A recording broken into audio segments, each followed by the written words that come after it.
All right. Welcome to Beyond the Barbell, the podcast where we dive deep into the world of bodybuilding and fitness. Whether you're a seasoned competitor or just starting your journey, join us as we explore training, prepping for competition, nutrition, and many other topics. Featuring professional guests, inspiring stories, and insights, get ready to go beyond the barbell. Don't forget to like, share, and subscribe. Rumor has it listening to Beyond the Barbell makes your pumps even juicier. Without further ado, let's get after it. So today we have a conversation with our very first episode, actually. We're kicking things off with an uncut conversation with Monkey, a Marine veteran, competitive bodybuilder, and overall badass. Monkey, thanks so much for being here. Thank you for having me. Yeah, no, I'm super excited. I know, full disclosure to the audience, we've had one kind of prep conversation, right? And I learned a ton from you in that conversation alone. So I'm excited to continue to learn from you, but also the people that will listen to this, I know they'll appreciate your insights because I think you got a ton of them. So let's kick things off with the first segment, the warm up. You ready to go? I'm ready. All Locked and right. loaded. Locked and loaded. I love it. I love it. So let's start with your nickname, Monkey. Can you share a little bit with how you got that nickname? It's a full chunky wonky monkey. So I like embrace all my bully names in high school. So chunky, I was a really fat kid. So I was always bullied being like fluffy and stuff like that, especially even joining the Marine Corps. Like I was called fat just to join it. Join in so I can lose the weight because everybody knows you have to be a certain weight to get in. And then afterwards, you still have to be that weight because you guys have random weigh-ins. Then after that, monkey, I'm very hairy. Like now I'm not. I guess as you get older, it just goes away. So then I used to get bullied also in high school, like be called like monkey and stuff like that. And I just like embraced it. And wonky is because I'm a very weird person. So I embrace my weirdness now. So I just like combined it all and I'm like chunky wonky monkey. No, I love that. I love that. And I love the fact that you took what, can sometimes be crippling, right? Is, being bullied and nicknames that obviously aren't super flattering. You took that and used it to a positive for you, right? And you just kind of embraced it. That's awesome. I had one growing up. Yeah. I haven't shared this like since I was a kid, right? And my nickname was always Mighty Might because I was always the smallest person on everything I did, whether like sports teams, was always the smallest kid on the team. But my nickname was always Mighty Oh. Might because like I was still playing, right? I still made the teams and things like that. So do you remember the character Mighty Mouse cartoon? Yes. Yeah, that was my dude back in the day, right? Because my nickname, I was like, I can relate with this guy.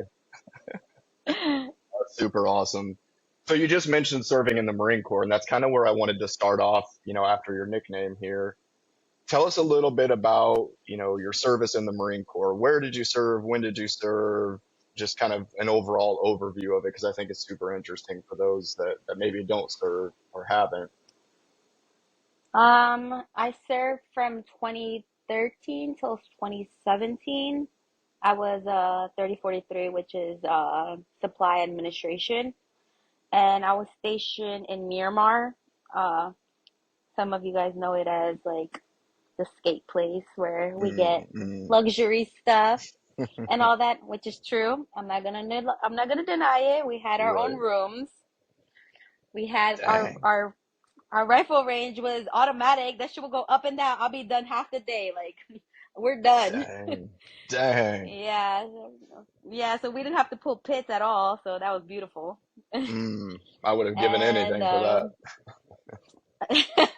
I know, so I never got that experience except in boot camp, but then I'll hear people from like Pendleton and Lejeune and talking about like how horrible it is just to be in the back of the pits and I'm just like, "Oh, I don't know what that is Yeah. like. I'm only boot camp." Yeah, you weren't missing So anything. I never went out overseas. But unless if you're like that's my buddy right there, you better give him like expert, Right, right. you Yeah, know? you did have a little bit of that going on, some pit bartering. Exactly. But I never deployed, nothing like that. I was in a garrison unit, so it's either Muse or Kuwait. Then Kuwait, I was on it and then I got taken off.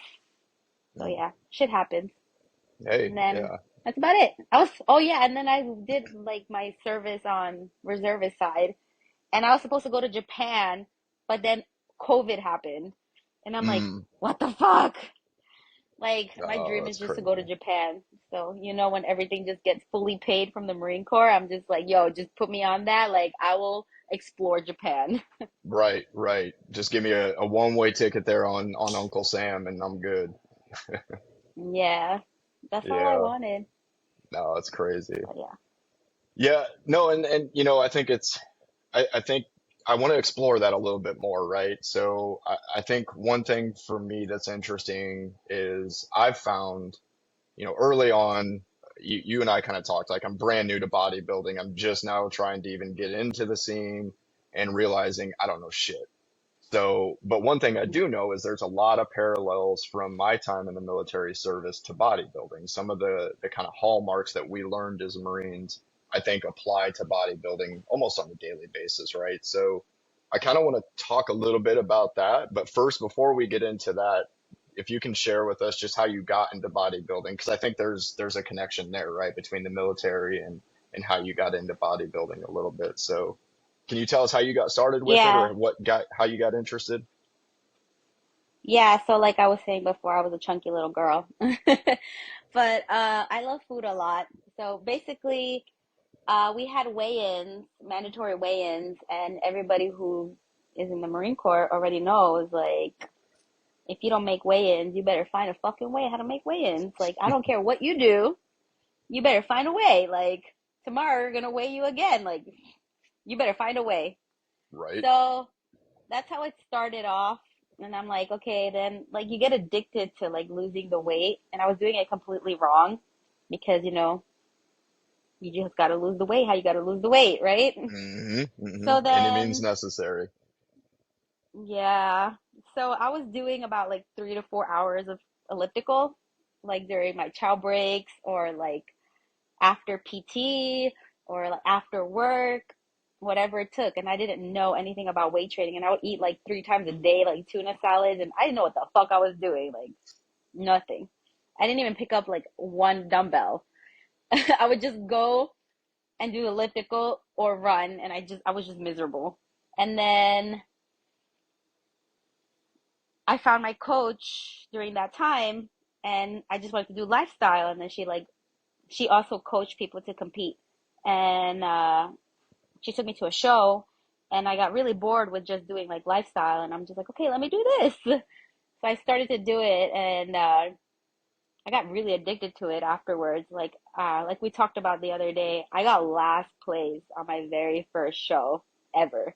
And Mm. that just like fired me up because it's like again, this was the only sport I was really good at because I'm not good at any other sport. I'm not good at baseball. So, no, like none of that really interests me. I just really liked going to the gym a lot, training, and then seeing your body just transform every single time. And then, of course, post show foods because then you won't get fat as soon as you're done with food, right? Like after Right. your show, you got a free for all after that. but Yeah. but you have to reverse properly. Like that's one thing that some people have to really do well right after a show is that they go all out and they eat a whole bunch of sweets. But I've done that too, but just do it properly. Like just remember food is always there. Like don't like ball Mm. out, go balls in the wall and do all these junk foods right away because you haven't had it for so long. Like don't do that.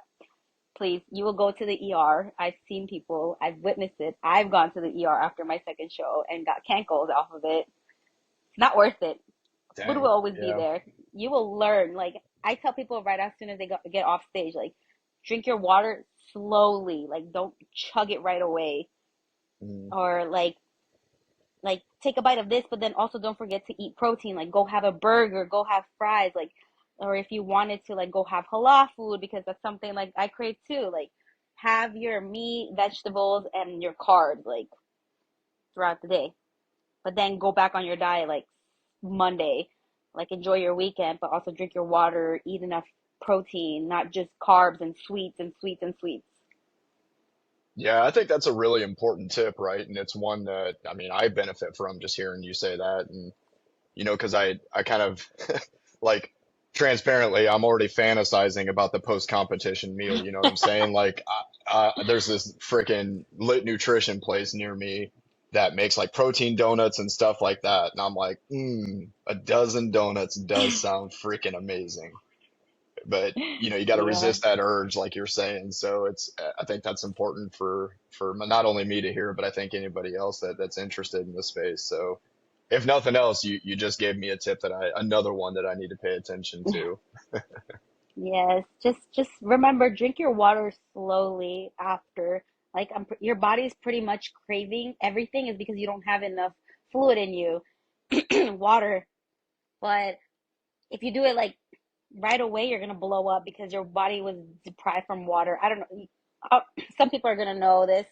If you're already familiar with like dieting in your peak week, your water's gonna go down drastically. Or sometimes Mm, you don't have water for like the whole entire show day to get more dry. And then you like afterwards obviously going to be craving like all these things is because your body wants water. right. It's telling you it needs it when it actually probably doesn't need it, right? But it's kind of like hitting the panic button for you. Yeah. Yeah. So I guess we'll go ahead because we kind of already, I think, got into it, and I think it's a good segue to kind of get into what we're calling the working sets here, right? Like this is kind of the deep dive into some stuff. So now that we've had enough of a warm up, we'll get into these working sets. So you've competed for a long time, and remind me and tell the audience, how long have you been competing professionally?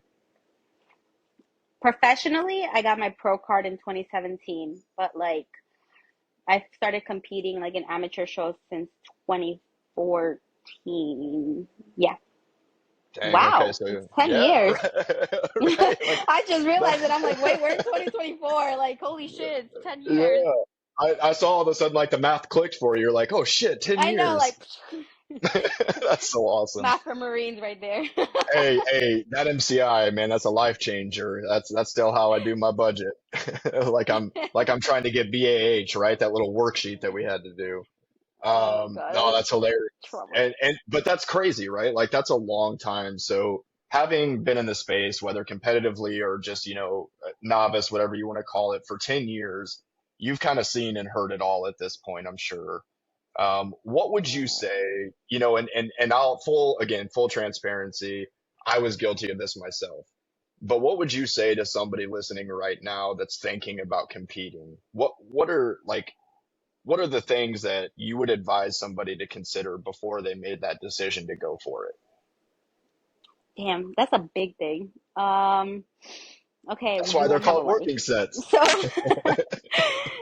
so let's start with the most horrible one. You won't have a life. You'll realize Mm, who are your friends for real. right. Like the people who stick to you are the ones that support your goals.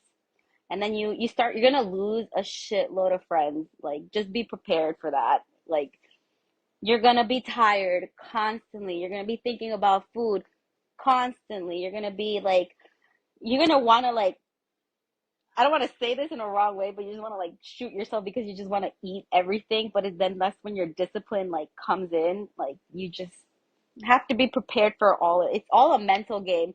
Everybody thinks like the gym is the hardest. I'm like, no, it's actually your diet.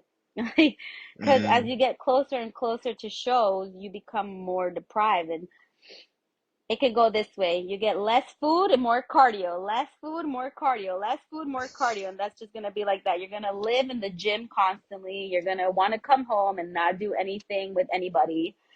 You're not going to want to go out with your friends or family as you get closer to shows. Like this can start between 8 to 6 weeks, mm, depending on how your diet is, and having the right coach is something very crucial too, because I've seen people with like 4 hours of cardio and not eating, just eating protein for like 9 to 10 weeks. And that's ooh, horrible because your hormones are done at that point. yeah. Like, it's just really, really bad. So, again, one thing is get the right coach, do your homework, know your shit. Like, you don't know your body. That's something that you have to like accept when you start competing as well. You'll be like, I know I deserve more carbs because then I lift heavier. Like, no, you're gonna start lifting lighter as you get closer to show because you don't want to get hurt as you get closer to show because again, you're getting weaker, but you still have to push to the best of your abilities every single time you go to the gym, and it's okay that you're doing less weight, but you still have to like push yourself at the gym. Another thing is like that one bite that someone tells you is not gonna hurt, it's gonna fucking hurt. It's Hmm. gonna hurt your check-ins, it's gonna hurt you in the long run. And it's just the way that I think about it whenever like I'm like deep into prep already and I know I'm almost ready is if I take that one bite because I'm thinking about it because I feel like I need it for my body because I'm like mentally not there and I'm having an emotional breakdown just thinking about bread, you go on stage and you're gonna be like, because I ate that one fucking bread, I got this placing here, you know? Like, Right. it's Yep. gonna eat you alive. Like, it's just gonna do it. Everybody is different in prep. Every single prep and peak week for you, if you compete, like, if you keep going, is gonna be completely different. Every single one. It's not gonna be the same. You're gonna be like, I know my body. I can do my next peak week by myself. No, you do not know your body. Right. Your peak, the way that you peaked the first time ever, can be completely different from the way that you peaked. Every single show of mine has been completely different. Some of them I eat donuts, burgers the day before, and then some of them I don't even eat any carbs at all throughout the whole day. Like, it just changes completely different. Your coach has to be there. That's my number one thing. Do your homework on your coach if you're gonna compete. If you don't have money for competing, don't do it. Shit's This is what expensive. blew my mind when we first talked. Yeah, it's very expensive. It's a very selfish sport. And it's a lot of money, especially Yeah. if you're an amateur and even as a pro. Like, you guys, I was telling him the other day, you guys think it's greener, the grass is greener on the other side, but it is not. Like, we have to travel to compete as well. We have to pay the hotel or an Airbnb. We have to pay the flight. We have to pay for our pro card. Women have to pay for their hair, their makeup, and then men have to pay for their tan. But then women also have to pay for their nails. Yes, they judge you on your nails because they can see it. Mm. Your bikini, if you're brand new to the sport, please, please don't consult with somebody about the color that you're gonna pick because a bikini can range from $600 to $1,000 plus. So if you get the wrong bikini, you're gonna be stuck with that bikini forever, and you just wasted what, like, let's say $900 in that bikini, and then you don't like the color when you see your pictures, but you're gonna be stuck with it because you just paid $900 for that. So it's That's insane crazy in how itself. much this Like can do. $900 for a bikini is crazy business. Yeah, because they have to like the stones. It takes a long time to get like to do Hmm. all of that. The cut. And as you get closer to show, you might have to go get it tailored because you might be more tinier than when you taped yourself to put on the bikini. So all of this falls into like how you're gonna be judged. You also need a posing coach. You need to hire. So you're gonna have to pay for your posing coach. You're gonna have to pay for your coach itself.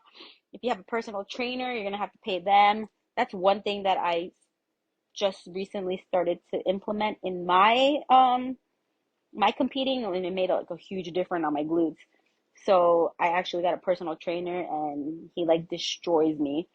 Unless you have a boyfriend or a girlfriend that can like spot you, you are You got to blessed. get that trainer. Right, But right. you have to, yeah, you also have to understand that if you're in a relationship when you're competing, it's gonna be extremely difficult because if the other person doesn't understand what it's like to compete, then they can either be like someone that can support you all the way, or there could be like big problems throughout the way.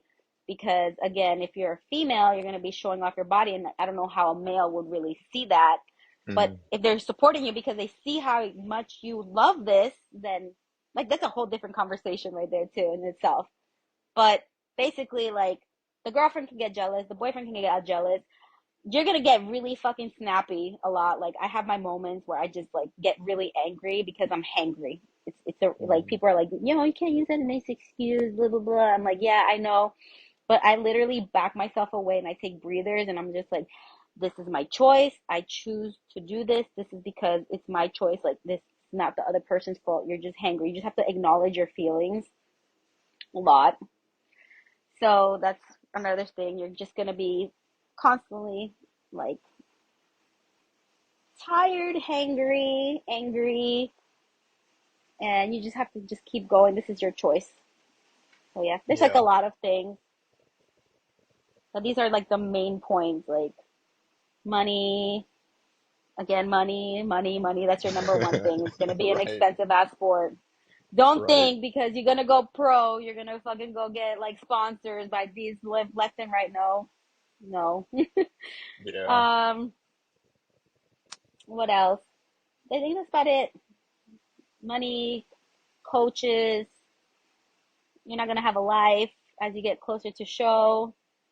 Um, be prepared also when you pay for like you have like novice, open novice. There's like different categories now that I don't even know about it because I got my pro card in 2017 and they never offered those things when I was competing. But now I see like there's like different like categories you can pay for. Mm. So Yeah. yeah. And then Yeah. for It's a, men, I know you guys have to do trunks too. You guys have to pay for yeah. your trunks, your your tan. Yeah. And that's honestly, so you were talking about the bikini, like obviously I'm not ordering one of those, right? But even with the board shorts, like there's I didn't realize how much went into it. And like you just mentioned it, you got to make sure you pick the right color. And granted, the board shorts aren't near as expensive as the bikinis, right? And I'm not even going to pretend like that's comparable. But it's enough that I don't want to buy some and then turn around and hate them, or it looks, the color doesn't look right on me. And it's like, well, shit, I don't know what I'm going to look like the day of the competition. I don't know what my tan's going to look like. I don't really know what Yeah. color to go with. So I'm like 4 weeks out from competing and I still haven't ordered my board shorts, right? So it's like, Oh probably no. should get on You have to do that. that now. Yeah, I know, right? I know, Like, because you as you get closer to show, you get more lazier. Like you just get mm, more like you're like, I'll do it later, I'll do it later, I'll do it later. Like no, you're gonna do it now. Like you're gonna yeah. forget about it. You're gonna have such okay. This is the way I explain it to people. You're gonna have pregnancy brain if you've ever been pregnant. Like this is what I've picked up from people. Like having you prep brain is pregnancy brain. Like you're gonna forget everything, Mm. everything. Yeah, that's it's actually interesting because it's like I'm not a procrastinator by nature, right? And I think like the Marine Corps kind of instilled that, and I've just kind of carried it on in my adult life. But I've noticed lately I'm much more prone to procrastinate things like, this can probably be done later. It's not that big of a deal. I really just want to frickin' rest. And then I end up not getting it done, or, then I'm scrambling to get something done. Case in point, the board shorts. Like, I gotta freaking get those things ordered. Like it's go time. So, but you're right. It's crazy. I'm not used to it, and I think that goes back to your point about like being in check with your emotions and just kind of knowing yourself mentally. It's like, okay, it's not who you normally are. That's who you are right now, but you're just kind of going through this and learning what this process really requires. So, but it is interesting. It's Yeah, it's uncomfortable. it is. It's very like be prepared to be comfortable with being uncomfortable on Mm, and off prep. That's another thing. Like with me, you also have post show blues. That's something, it's a real thing. I mm, had post show blues after New York Pro. Like, I was lost in the sauce. I was just like, fuck, like, what am I gonna do? And that's when I got a new coach. I hired a new person, like, helping me. And, like, I need that timeline because for me, like if you're doing bodybuilding, you have to find like that's your passion because then you're willing to do all these sacrifices because the sacrifices won't really be sacrifices at that point because it's something that you truly love doing. But then at the same time, you are gonna complain. You have a right to fucking complain. This sport is really hard. There, every sport is really hard. Like I right, just think that way. Like if you want to complain about it, but you're still gonna fucking do it. That's it. right. Right. Like I complain about it all the time, but I love it because why? Because I love seeing my body transform all the fucking time. I love getting on stage and then like seeing the hard work that I've done. Hmm. So if you're not doing it for those reasons and you're doing it because like, oh, I want to impress like somebody or something like that, don't do it.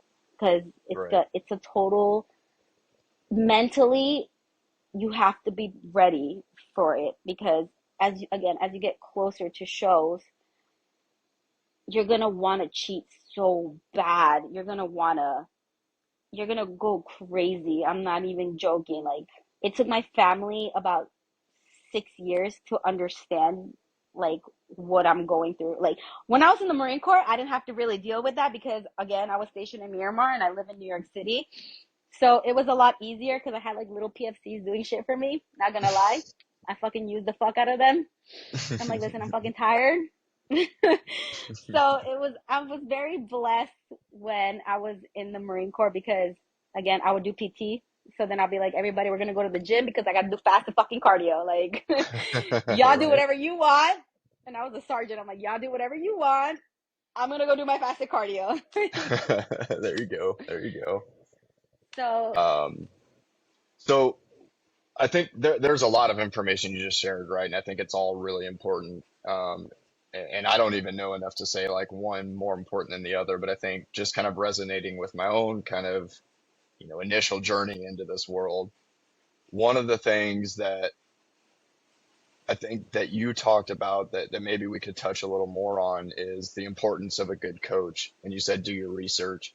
What are the things you would tell people, especially if they've never competed in bodybuilding before, they really don't have a whole lot of like a baseline to go from and how to know to select a good coach. Can you kind of talk about mm, that process and what makes a good coach? okay. So this is hard. So, um,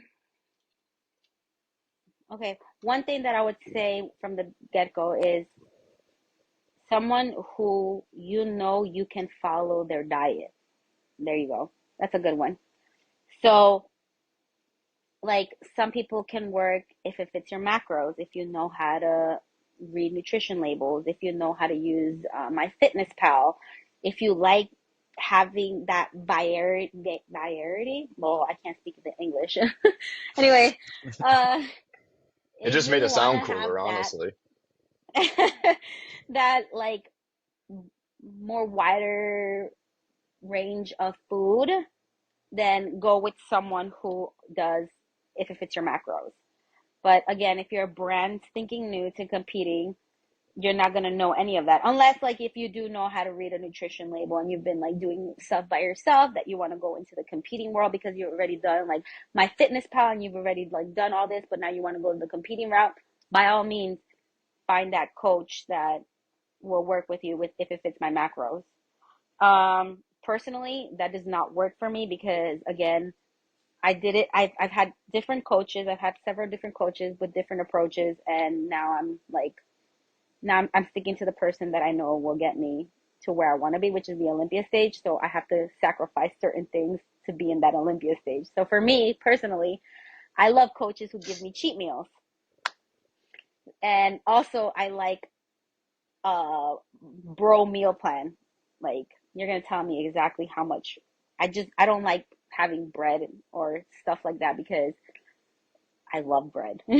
Mm, And it's an addiction. Like if it tells me have one piece of bread, my ass is not no. Like right. that is not gonna work for me. Like I need at least 3 to 4 pieces to make a good peanut butter and jelly sandwich. Like no, like that's not gonna Mm, work for me.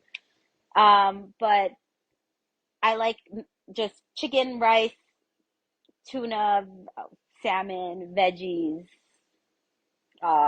what else? Steak, just that, like rice, potatoes, oatmeal as your starch. That's it. Simple shit. Keep it simple. That's the way I like it. And if you tell me to go have a cheat meal, like oh, also like I like weekly cheat meals. So my coach has to provide me with weekly cheat meals, or else like I won't focus. I won't really function well because my that's my sanity. hmm. Like I found my sanity. But that's only off season. Like I get it. Like when we're on prep, like if I tell you you can have a cheat meal, you can have a fucking cheat meal. Like, I get it. But then, like, when people say, like, you can have a cheat meal, is because you either hit a plateau or they're trying to, like, spike off your level so you can start, like, cutting again. Some people don't do cheat meals, they just do higher carb days. So, again, like, if you need that, like, sanity in your head where you can, like, it's not even like a free for all cheat meal. Like, don't even think about it like that. Like, they tell you exactly what you can cheat. Like, Right. you're gonna have a burger. That's it. No fries, no this, no that. Like, that's it. Like, you can't go like, oh, today's my cheat meal. Like, I'm gonna have whatever the fuck I want. Like, no, Right. Like no. a You're gonna. national It's called, holiday. yeah, it's called a controlled cheat. Like, Mm, it's not like a free for all where you get to have like a whole tub of ice cream. Like, no, no. yeah.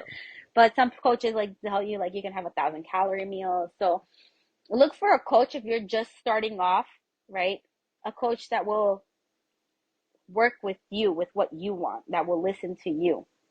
And that's one suggestion. Another one would be if you really want to like do this for like a long haul, I would go with bigger names because they produce more the outcome that you want. Mm, So you want to be a pro or stuff like that. Because if you ever realize that there's certain coaches that just promote their one client that they were able to succeed with instead of all their clients, you know? Like yeah. look look how much they produce, like not just that one client that they have beautiful genetics and they're able to do all of this, yada yada yada.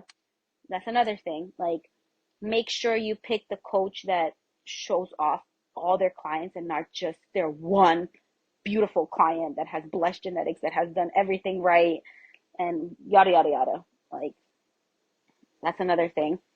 Um, looking for a coach. That's about it, I guess. Like just do your research, pick the right coach, pick a coach that also knows if okay, if you want to go that route. Again, personal preference. If you want to do gear, make sure that coach has a lot of knowledge, like a lot of years of knowing how to put you on and how to take you off and how to cycle you on and how to cycle you off. Someone that'll be on top of you as soon as you get off stage, just like they give you after, as soon as you get off stage. Don't think that you're not gonna get you. They better fucking send you your meal plan already that moment after you step off stage. Like not like literally Yeah. like seconds, but like literally have it that Sunday. They're gonna tell you obviously enjoy your Sunday or whatever day you compete. If you compete on Friday, enjoy one day, but like they're gonna tell you a controlled day because you're gonna yo-yo. Like people yo-yo. People gain 20 to 50 pounds as soon as they got off stage within a week or two, and you just fucked up 12 months, 6 months of dieting in just a week. And yes, that is possible. And people will be like, well, that's water. No, baby, it's water after like your 1 to 2 days that you are off of your diet. Like, I get it. Like, I would gain about 15 pounds after like 1 to 2 days of competing. Like, the next day I'll enjoy myself, but I'll still be very like shredded. Mainly is because the day of your show, you barely have any water, but you're just carbing up like little carb stuff. And then the next day, you're gonna like slowly like retain a shitload of water because you probably didn't have water or stuff like that. But besides the point of that, like, have that coach that will also be on top of you with that. It's like my coach has a podcast too. He's just like when you invest into one of your when you invest into your coach or something like that, think about it like a car. Like Mm, you're either gonna buy a really low standard car or you're gonna get a Ferrari, you know? Like based on the money, it's based on how much you're willing to spend. Like if you wanna go the right way, you're gonna spend on the Ferrari, you know? Or yeah. like because like it's a good way to go. It's like a luxury car compared to like, let's say you buy up a beat up car with the transmission already blowing. It's gonna cost you almost the same exact shit to fix that car compared to buying a brand new Ferrari. Just an Sure. example. Like, Yeah, like that Taurus is going to get you on stage, right? Like if as long as it runs, it's reliable, it'll get you on stage, it'll get you to check that box. But if you go with a Lamborghini, what you present on stage is going to be a hell of a lot different, right? Like it's a more polished product at that point and more high performance. Correct. Yes. And Yeah. then just do your research on who you're gonna pick. Obviously, everything's gonna be a trial and error. Like with me, it was a trial and error as well. Like I just started a new coach and we're still going and I'm actually liking my progress so far. So it's just like, okay, it's working. Like I like Yeah. it. Yeah, there you go. That's good to hear. And I think Yeah. you kind of touched on a point that it's interesting for me right now because I get asked this question a lot. Like, okay, so what's after the Tampa Pro? And I'm like, honestly, I have no freaking idea. Part of this was I agreed to do it initially because I didn't want to wonder what if, you know what I mean? And I wanted something very specific to train for because me going to the gym with a purpose is way different than me just going to the gym for what I'd call like general maintenance, right? Like general fitness. So, but you touched on the point, know what you want out of this and pick your coach and a lot of other things based on that. And so, my mindset going into this was, okay, well, first and foremost, I just want to learn the process. I want to learn what I'm capable of in a relatively short amount of time because I only decided to compete like 3 months ago. So, I'm kind of also managing those expectations, realizing there's so much more that goes into this than I realized. But depending on how the Tampa Pro goes, and you and I kind of talked about it when we had our kind of intro call, I secretly, and I don't know if I should even say this, right? But like secretly, I want them to put me in dead last because that is going Yeah. to piss me off. And then I know like I'm my own worst critic. So if somebody tells me like out of all these competitors here, you looked worse than everybody else, it's like, okay, shit. Now you just created a monster and I know I'm going to compete and like everything I can after that, right? And like I'm going to lock in, take it serious. Not that I'm not taking it serious now, but a lot of the things that I just didn't have time to do this time around, I'm going to incorporate that and I'm going to like have the Rocky montage going, like, you know what I mean? Just locked in, ready to go with some 80s soundtrack music or something. But um, so it's interesting that you brought that up because like I think just like anything, yeah, you can take this job and it might pay your bills, but what is it leading to? Is it helping you accomplish your goal? Is it something that gets you closer to what you want to achieve? And if not, why are you doing it? So it's kind of an interesting, I guess, kind of introspective question for me, but I think anybody in general, like, don't just compete just to compete. Have a purpose for it, have a plan for what you want this to accomplish for you and what you want out of it. So Yeah. I guess basically, I, like I live, we just decided I'm going to compete after Tampa, I guess. basically, yeah. Like it depends on again, like I've seen a lot of people like recently I just bumped into somebody like 2 weeks ago at my new gym, a gym that I've been going to, but we haven't seen each other for like 2 years because I stopped going to that gym. So he just came to my gym and I was just like, "Oh my God." Like he's like, "Bro, like I understand like why you're so cranky. Like you wouldn't not cranky, but like I would go to the gym and just have like a straight up bitch face because Mm. that's my face. One thing, it's just like if you even now, like I go to the gym with a purpose because I'm ready to fucking destroy myself. Like I'm just like I don't want Hmm. to sit here. I'm not that type of person that likes to talk for an hour to people while I'm waiting for my set to rest. Like no, like I go there with a purpose. I'm gonna be straight up tired. Like I already know. That's how I always am at the gym. But besides that, um, like he's like, I get it now. Like everything that you were feeling. I don't understand how you were doing 2 hours of cardio and now I'm only doing 30 minutes and blah blah blah. Like I get it. Like why are you always just so focused and just like straight up cranky and just like laser focused. Like and then he said, this is gonna be my last show. Like it's my first and last show because I don't like this feeling. And I even told him, I'm like, you shouldn't think like that until you get on stage because I became addicted to it. Mm. Like And then I'm not gonna lie, like I said that my last show in March because I was so fucking tired. Like I said, Mm, this is gonna be my last show. I'm hanging up my heels, like because you're so mentally drained that I said that to myself. I even told my family like I can't do this anymore. Doing 2 hours of cardio plus an hour and a half of training, like that's another thing. Like it's just a lot of time. You don't know how much cardio you're gonna be doing compared to a guy. Guy who does men's bodybuilding complains about doing fucking 10 minutes of cardio. He's like, I will pay anybody to do my 10 minutes of cardio. And I'm like, bro, I do 2 hours of fucking cardio. You shouldn't be, well, that's you. That's not me. Like, everybody's different, mm, you know? yeah. You will complain about fucking cardio. Like, this will become your life. Like, I, you can see here, but like, I have right there a stepper in my Uh-oh. apartment Uh-oh. because, yeah, like, I don't want to wake up 30 minutes earlier to drive to the gym. Like I literally bought my own thing. And I bought this like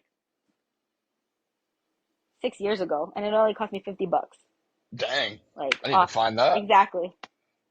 I bought everything before COVID and then when COVID happened, everybody was offering me like a shitload of money just to buy my gym and I'm just like, no. Like Yeah. my gym was in my living room because I was so scared people were gonna like jack my shit from my garage. I'm not even kidding. Like I put everything on lock. Like that shit was scary during COVID.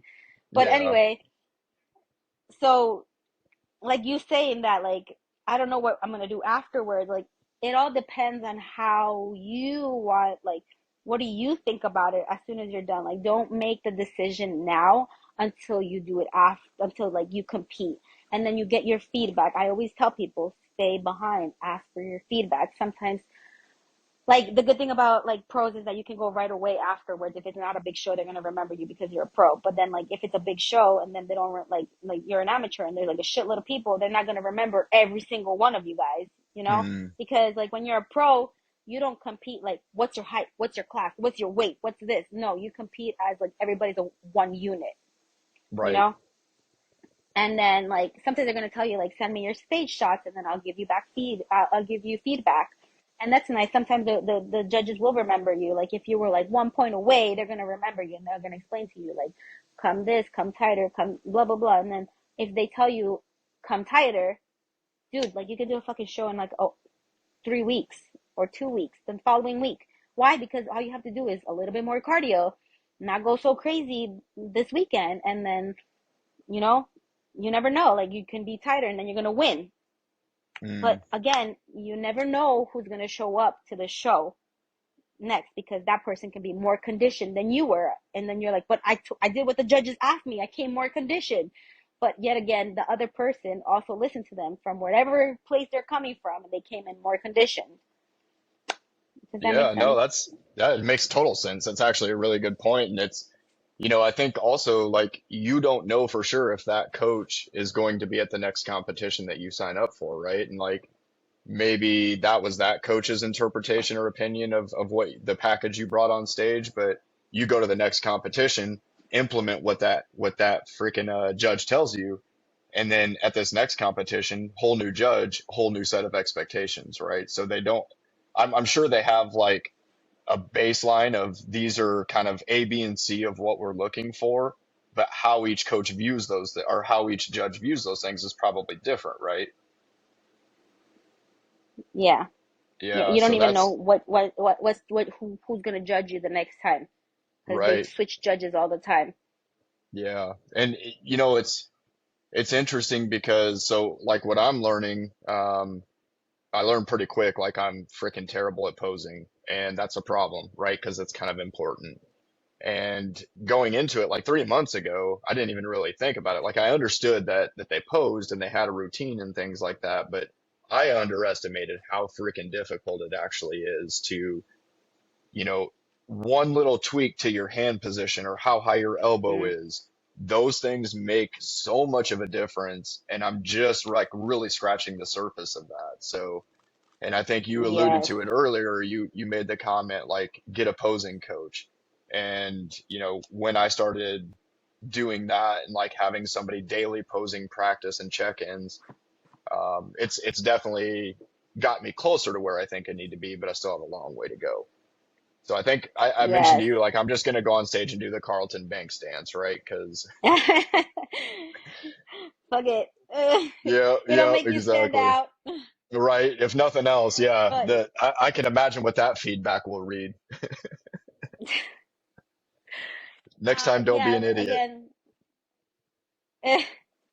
again, like we were talking about before, like coaches, like hire a good posing coach, Mm, hire someone that knows their shit. Like I've had like four different posing coaches, and now I finally have one that I actually like because she records the whole session, and she sends me her notes right afterwards, like exactly mm, what I need to do with her recording. That she recorded the whole entire thing, so you can like review it over and over and over again, and then like it's just something different that I've never had. Like she would list out, you need to do this, and I'm like, okay, like I have to work on that, and it's really good. And another thing is record yourself while you're posing. Like just don't go to the gym and just like pose. Like yeah, that's enough. Like no, you have to record yourself angled down with your phone because that's how the judges are gonna look at you like this. Like I don't even mm. know how to explain it. Like just put your phone in an angle like the way that the judges are gonna look at you because then you know what you have to adjust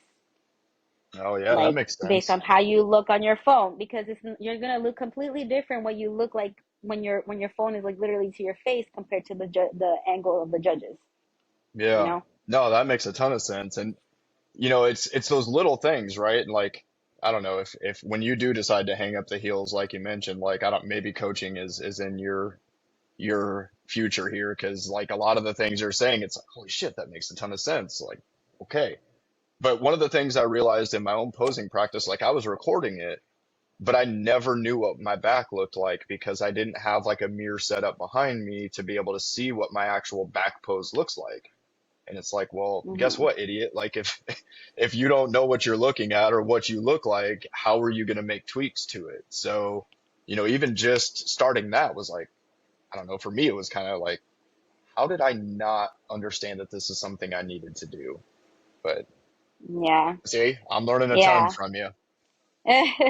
Yeah, it's a lot. Like I would get to my head because I don't know what my glutes look like, and bikini wins from the back. I'm not gonna lie, like it's your fucking Mm, glutes and your shoulders, like based on how you look. So I can't really look like what my glutes look like unless I record myself, you know. And yeah. then another thing that I would suggest to people is when you send in your check-ins. I know everybody does this because I'm guilty of it too. You're recording yourself and you're gonna take a screenshot of the perfect one that you have there, like the perfect pose. I do that too. Hmm. I have like about 50 recording of my check-ins and I pick which one is the best like Hmm. picture whichever one I pose correctly. But you know what my coach did now? He's like what my new coach. He makes me send the video plus the pictures, but then he Mm. looks at the whole video and he tells me like my posing coach is inside the group chat. So my coach makes sure that I have posing sessions already with my posing coach because he's very detail oriented, like with Mm. exactly what he wants. Like everything is listed in your questionnaire, everything is down to the detail. Like again, posing is such a like crucial thing in this sport. Like it's not just about lifting. Like this is another Yeah. thing. You're gonna hate dieting, you're also gonna fucking hate posing. Like but it's a crucial thing that you have to work on.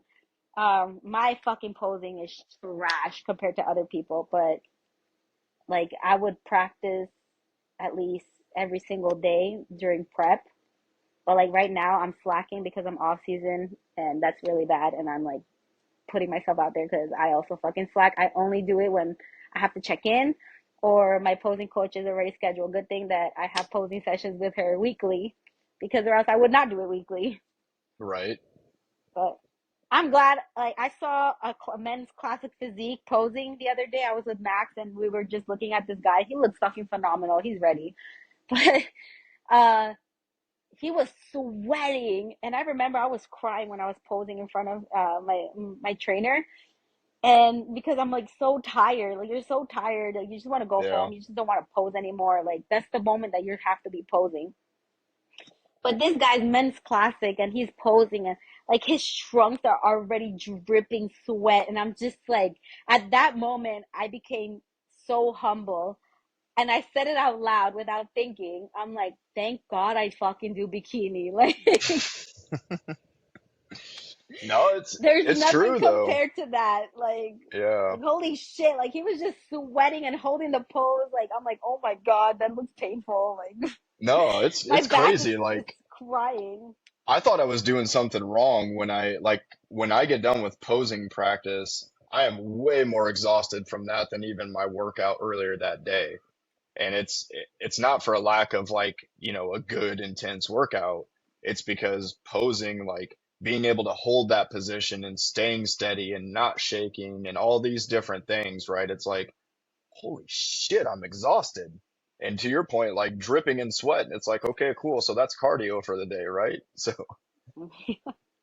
Yeah, it's actually, my crazy. coach when I was peaking during that time, my coach during that time, he would cut my cardio because he said you're posing too much, you're overthinking it, and you're doing extra shit. So he like literally cut my cardio because Mm, I kept posing and posing and posing because there's a point where you just get into your head so much, you're like, fuck, that looks wrong, but and then you just keep doing it because it's just eating you alive in your head. And then like I let that happen to me a lot, like my last show because it's just like I need to pose. My posing is bad. My posing is bad. I'm conditioned, but my posing is bad. And I just kept doing it to the point where, like, when I would drive, I would literally vision myself posing. And then I would have to start blasting music in my car so I can just stop because I was just mm, overthinking it. That's yeah, another thing yeah. about prep. You're going to hold a shitload of water and weight if you're stressed. Mm, yeah, that's a good point.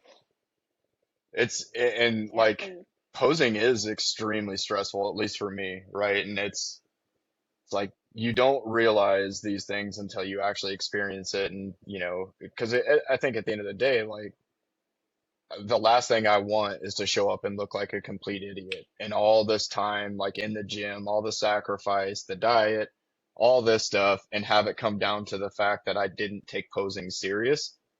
And then like all that was for what? For me to just look like an idiot because I didn't take serious one of the most important elements of the whole like package that you present on stage. So it's a lot. yeah.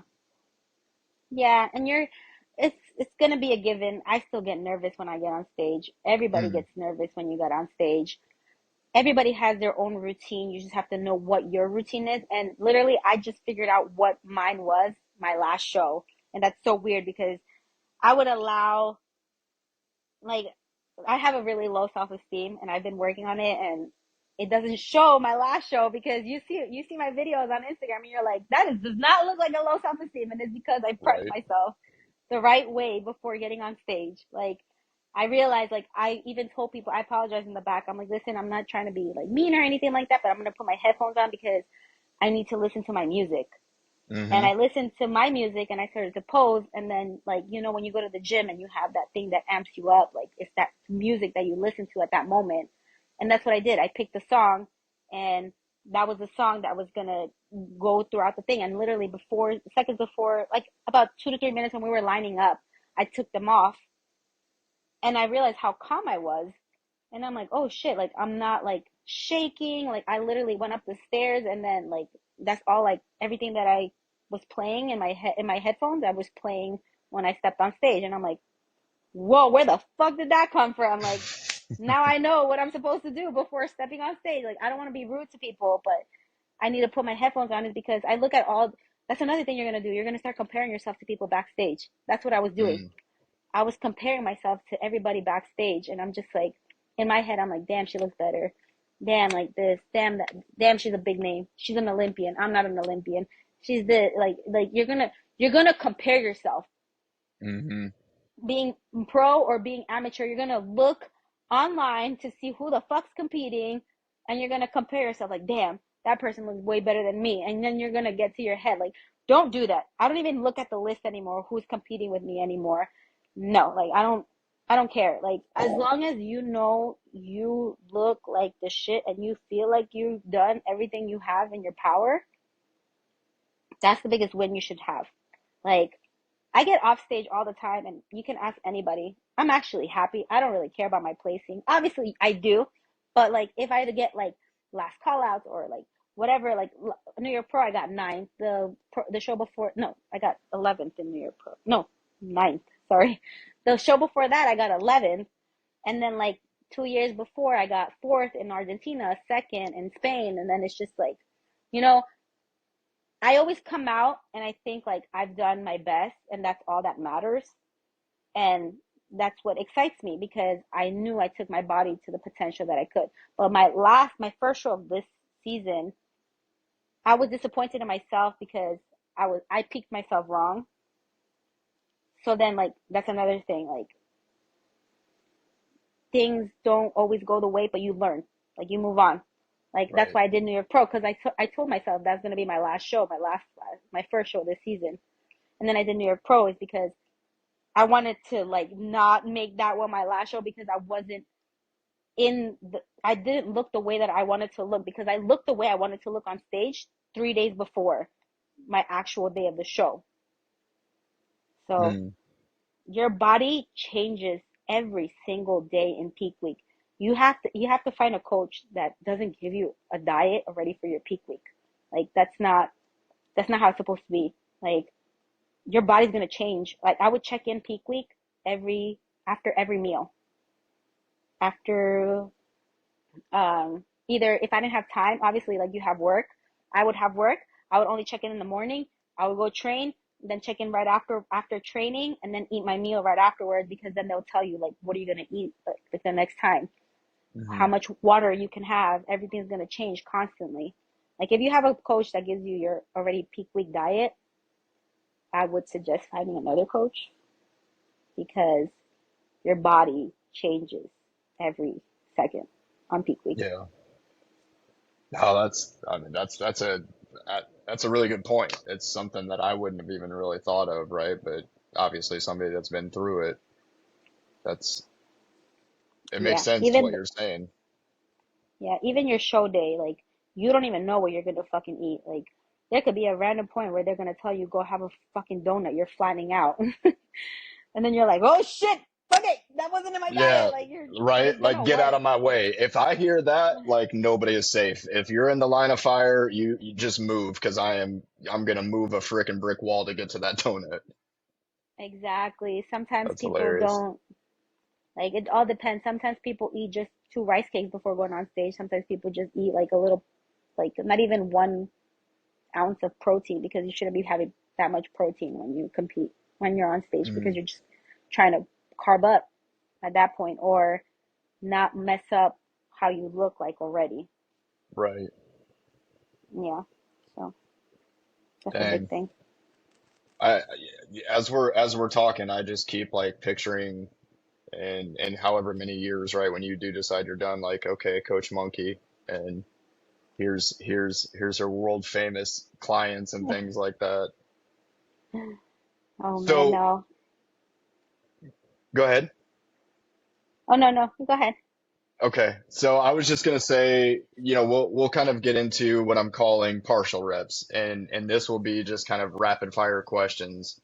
So I'll ask you a question, and you give me the response that comes to your mind immediately. Does that sound Mhm. good? It's good. Awesome. So first one, what's the next competition you have your sights set on, if you're allowed to say? Hungry. Okay, That's gonna be October 19th. Yes. okay, excellent, Hmm. excellent. Yes. But I have check-ins on this Friday, right? Yeah, yeah, we're Sunday. I have check-ins with my coach this Friday, like in-person check-ins because he's coming here for Universe and he lives in Canada. So we're gonna see what he says. If he says yes, yes. If he tells me I'm still too small, then I'm gonna take a longer off season. Mm. And that's interesting, right there. I think you just hit on something really important is you might have plans, right? Like I'm gonna compete in this, but when you're competing at a high level like you are, you want to bring the best package possible, and sometimes those plans change based on how things are going in your training and your prep and everything. So I just And think like work. that's yeah, and work, Work right? as Like, well. that whole other thing called life outside of this, right? And but I'm I not think it's sponsored such by an nobody, guys. I pay for this myself. I have no sugar daddy, nothing like that. That should uh, come straight out of my pocket. yeah, that's crazy. So I mean, look, like if anybody from anywhere is watching this that is a sponsor, like what are we doing? Get this lady sponsored. What's happening here? But in all seriousness, I like served your country. No, I'm fucking with you. I will pull pulling out the that card.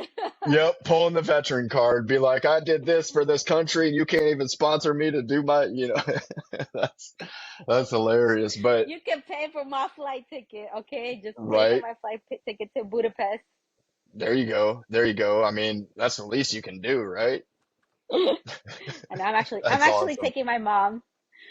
I love Yeah, traveling because I take my mom with me. I'm like, Mama, let's go. She's like, there you what are we go. doing now? We're going to Hungary. She's like, okay. Sign me up. All right, let's do it. That's crazy. Yeah, I think that's important too, right? Like for, and again, like this is not me speaking from experience because part of why I chose the Tampa Pro is because it's like 20 minutes away from where I live. But, I know. you talked about the fact that like you're traveling to Budapest to go compete in October is the plan right now. Having the right people around you during that trip has to be such an important thing too. Like having people that will keep you grounded, keep you level. When you are having like high anxiety moments, there are people that can like bring you back down. So I think that's Yeah. super interesting. Yeah. Just your support system is something that you have to have when you're competing. Like my mom, it took her 5 years to understand prep. And like people Mm, are just like, I'm so jealous of your mom. And I'm like, bro, it wasn't like this in the beginning. Like my mom literally picked out who's gonna win first and second place for each show. Even even like what is it? Masters Olympia, because mm. my trainer Max is there. She's like, Max is gonna win, but I know for a fact it's gonna be that other guy just because of his back. And I'm just like, I looked at my mom. I'm like, Mama, did you just did you just compare backs? She's like, yes. Right. She's like, it's so beautiful. And I'm just like, I was just looking at her like, bro, like, damn. Like, when did you But take a judging course? I know, right? And then like she That's loves awesome. watching shows now, just pro shows now. She's like, I'm over amateur shows because you show me the pro level now and it's completely fucking different. I'm like, okay. Yeah, So she's that's like, I only want to go hilarious. to pro shows. Dang, that's So awesome it's though. Like that something, level of support has to be like it has to mean so much to you. yes, it does. It's a lot, especially Yeah. now, like depending on the gyms that you go to as well. Like I'm so happy I have Bevs right here. They understand. Like if you're walking in there, Mm, they know like you're either peaking or you're prepping or like not to leave. Like they understand that this isn't you because they know what you are when you're off season and on prep. Like you're laser focused. Like and then like right now I'm talking a lot more at the gym like compared to what I used to do. Like before I would just like be quiet and I'll just look at people and be like, okay, like because you're so like tired, you're so drained. And then they would mm. understand. And like now everybody's starting to approach me again and they're like, you're so happy again. I'm like, yeah, like, Yeah. so it's that support system that you have to have, like the friends and the family have to be supportive as well. Like, just remember, this is a very selfish sport. Like, if you have that support system where they know, like, this is because something that you're very passionate about, then they will support you. Like, my mom was telling me the other day, she's like, I thought your last show was your last show and now you're competing again. I'm like, yeah, mommy, we're going to go to Budapest. She's like, you know what? You can keep competing. Yep, because we're going Never mind, traveling. I I'm like, changed my mind. You should definitely yeah. still compete. So that was That's so funny. awesome. She's just like, oh, I guess we're traveling. You can keep Yeah. competing. It's like, okay, fine, fine, one more. I guess, I'll tag along if you need me to. Yeah, so it's nice. That's Like even when awesome. I suffer from like depression and anxiety, I have panic attacks. Like I take medication off of that. Like I'm very open about my Yeah. my uh my stuff. So because then it helps other people. I realize like if I can help you get out of that head zone, I completely understand like what you're going through. Like I'm very open about it. So like I would randomly like have panic attacks just because like you're so deprived, you're so depleted, you're so tired, Mm, everything. You're just gonna emotionally break down out of nowhere because of, and even if you don't suffer from this, it's gonna happen to you too. Like I'm more tired than the person who I consider normal because like I have all these other shits going on, you know.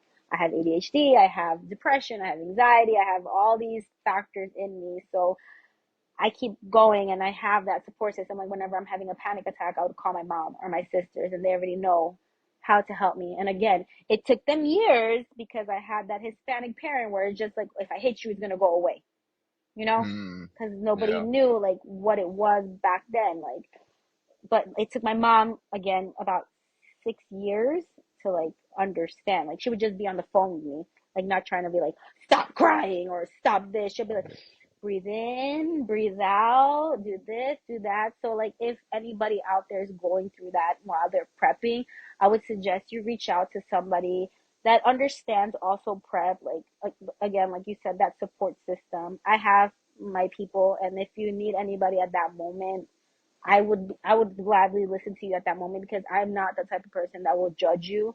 Like there'll be random points where just even a random little comment will ruin your whole day, and it's probably because you Mm, have prep brain, you know? Just like yeah. something very stupid, just because like one little thing, like your hair was off or something. Like I get it, like you, and then you're gonna feel guilty inside of you because you're just like, why did I just like flip out just because of that little like thing on my hair, you know? It's just Mm, part of prep. Like don't don't allow it to overpower you. Like move on. Like up, if you did something wrong, like go and apologize to that person and explain to them what's going on. Like one time I had an encounterment with someone at the gym, and I didn't know he was on the machine, and he's been using the machine for like about what 30 minutes, and I've been waiting for the machine, and he just left, and he left all the plates on there, and I'm like, this little fucker, like, because you just fucking hate it. Like mm, they just leave all the plates, and I start to remove all the plates, and then he comes back, he was like, I wasn't done. And then I looked at him and I'm like, bro, you left. You've been on it for 30 minutes. And I'm like, you know what? I'm not even fucking putting the plates back on for you. And I just left. And I'm just like, after my workout, I felt like shit. And I went back to him and I'm like, listen, I'm on prep. I apologize. And then he's like, no, no, no. I get it completely. Like you were waiting for that machine. Like, and then I let it yeah. go because I went and I apologized and I explained like, I'm on zero carbs right now. And that's not a fucking excuse for the way that I treated you, you know? Yeah.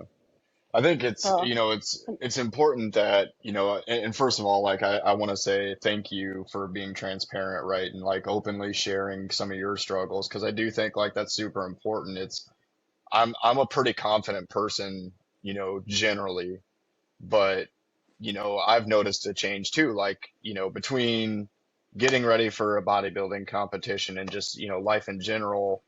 I've even noticed moments where I'm like, when did doubt start creeping in? Like, when did you start this negative self-talk stuff, right? Like, when did you yep, start telling yourself you're not big enough, you're not whatever, right? Like, it's so important, I think, to do like to acknowledge it, but then to follow the advice you're giving, like have that support system intact, and if you don't, like find people that will be that for you because it's so important to have people be able to relate and you know have a little bit of empathy for you to sometimes also just to like be quiet and listen and let you vent and get it out of your system. But when you feel like you don't have that, then you bottle it all up and like that's a Molotov cocktail for disaster, right? yes, yes. Yeah. But again, you have to have that person that you're able to vent to. Like I have one girlfriend, I'm not gonna say her name, but she would just randomly complain about me about her mom, and I would do the same thing. Like I'm not gonna lie, like I would complain about my sisters a lot to my best friend. And it's Mm, like it's because I think that they're too much for me at that moment because I'm pretty sure I'm just like going through something by myself, you know. Off season, they fucking love me. They're like, damn, you're more sociable, you're more like blah blah blah, and I'm just like, yeah, I yeah. know, lady daddy, you know. But then like on Enjoy prep, it they already now. know. I know, right? But like right now, like I've been really good since my I think before May, I don't know, like everything just changed with my diet and Yeah, my programs and stuff like that. So like they actually enjoyed my last prep. I have no idea why. They're like, you're very calm and mellow. And that's again, like awesome. I was telling you in the beginning, every prep is different every single Hmm. time. You don't know how it's gonna go. It can go like you can have fucking 3 hours of fucking cardio, or it can go before New Year Pro, I was only doing 35 minutes of cardio. That was the max I ever went. And everything just changes because your body just changes. I was eating a lot more carbs. I was having like literally my old coach told me in one sitting, eat everything that you can just in one sitting. That's your cheat meal. And I'm just like, whatever I can in one sitting, you got it. Like it was Dang. completely different because my metabolism was on fire. Mm, So just that support system is always what you have to have. Like you're not gonna find it if this is your first time competing. You're gonna try to seek it in your coach, and then they're gonna tell you like they're gonna show you like who's also competing with you, your teammates if you have any. They will be good to reach out to as well. Someone who's been doing this long term. Like those are the people that will help you, but then you also have to realize that you have to find the people that you've had for a long time and try to make them understand as well. Because like I'm here for you right now. Like you guys can like whoever wants to reach out to me and ask me questions, you guys can, and I'll be there. But it's just like I also have like the people that I know I can go to for certain things, you know, yeah, like that yeah, I trust them and I do all this and blah blah blah. Like if you guys have any questions, I'm more than willing to answer. But then like it's that part where you either have like an emotional breakdown because of your history of whatever you have. The person that knows you will know you, and everything will enhance more when you're on prep. yeah, So if yeah. you're like that breakup that you're going through and you want to prep just because you want to look good because of your breakup, it's gonna come bite you back in the ass after you're done competing. Like after your first Mm, show, like every emotion is just gonna come and overflow you, and it's just gonna like take over you because you always push it to the side. yeah. No, that makes a ton of sense. And I think you're right. Like you do have to, you have like the people that you can reach out to for like general things, right? Like I'm just not feeling like I don't feel like I'm getting enough out of the work I'm putting in, right? Like there's kind of that general, like, okay, talk to me about that. But then there's like personal things that for you to really kind of open up to somebody, you kind of have to like know that that's a safe place to do that, right? And like, I know Yes. for me, there are certain things I'll only share with certain people, and most of the time, like those things will never see the light of day in front of anybody else. Yeah. Like Yeah. people say you say things that you don't really mean, and that's what happens in prep too. It's just Mm, because you're just going through that.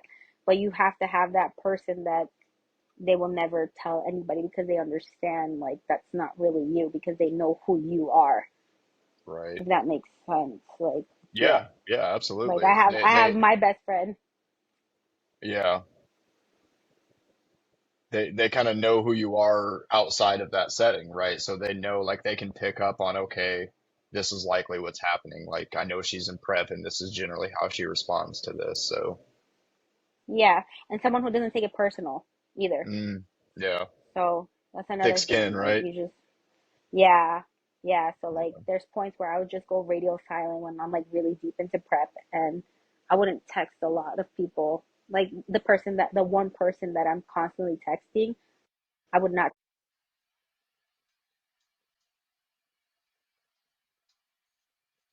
Yeah. Sorry. I would No, you're randomly good. call her. And then I'm like, I'm so sorry, I haven't been on FaceTime with you. She's like, no, I get it. You're a week out. Like, it's coming closer to show. So I get it. So it's just like, okay. Yeah.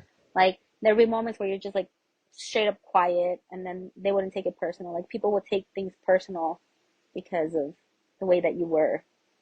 Mm, yeah. Because they don't know any different, right? Like that's their experience. So let me ask you this then. I'll continue, I guess, with another rapid fire question here, right? So, if you could create one rule that every gym goer in the world had to follow, what would that rule be?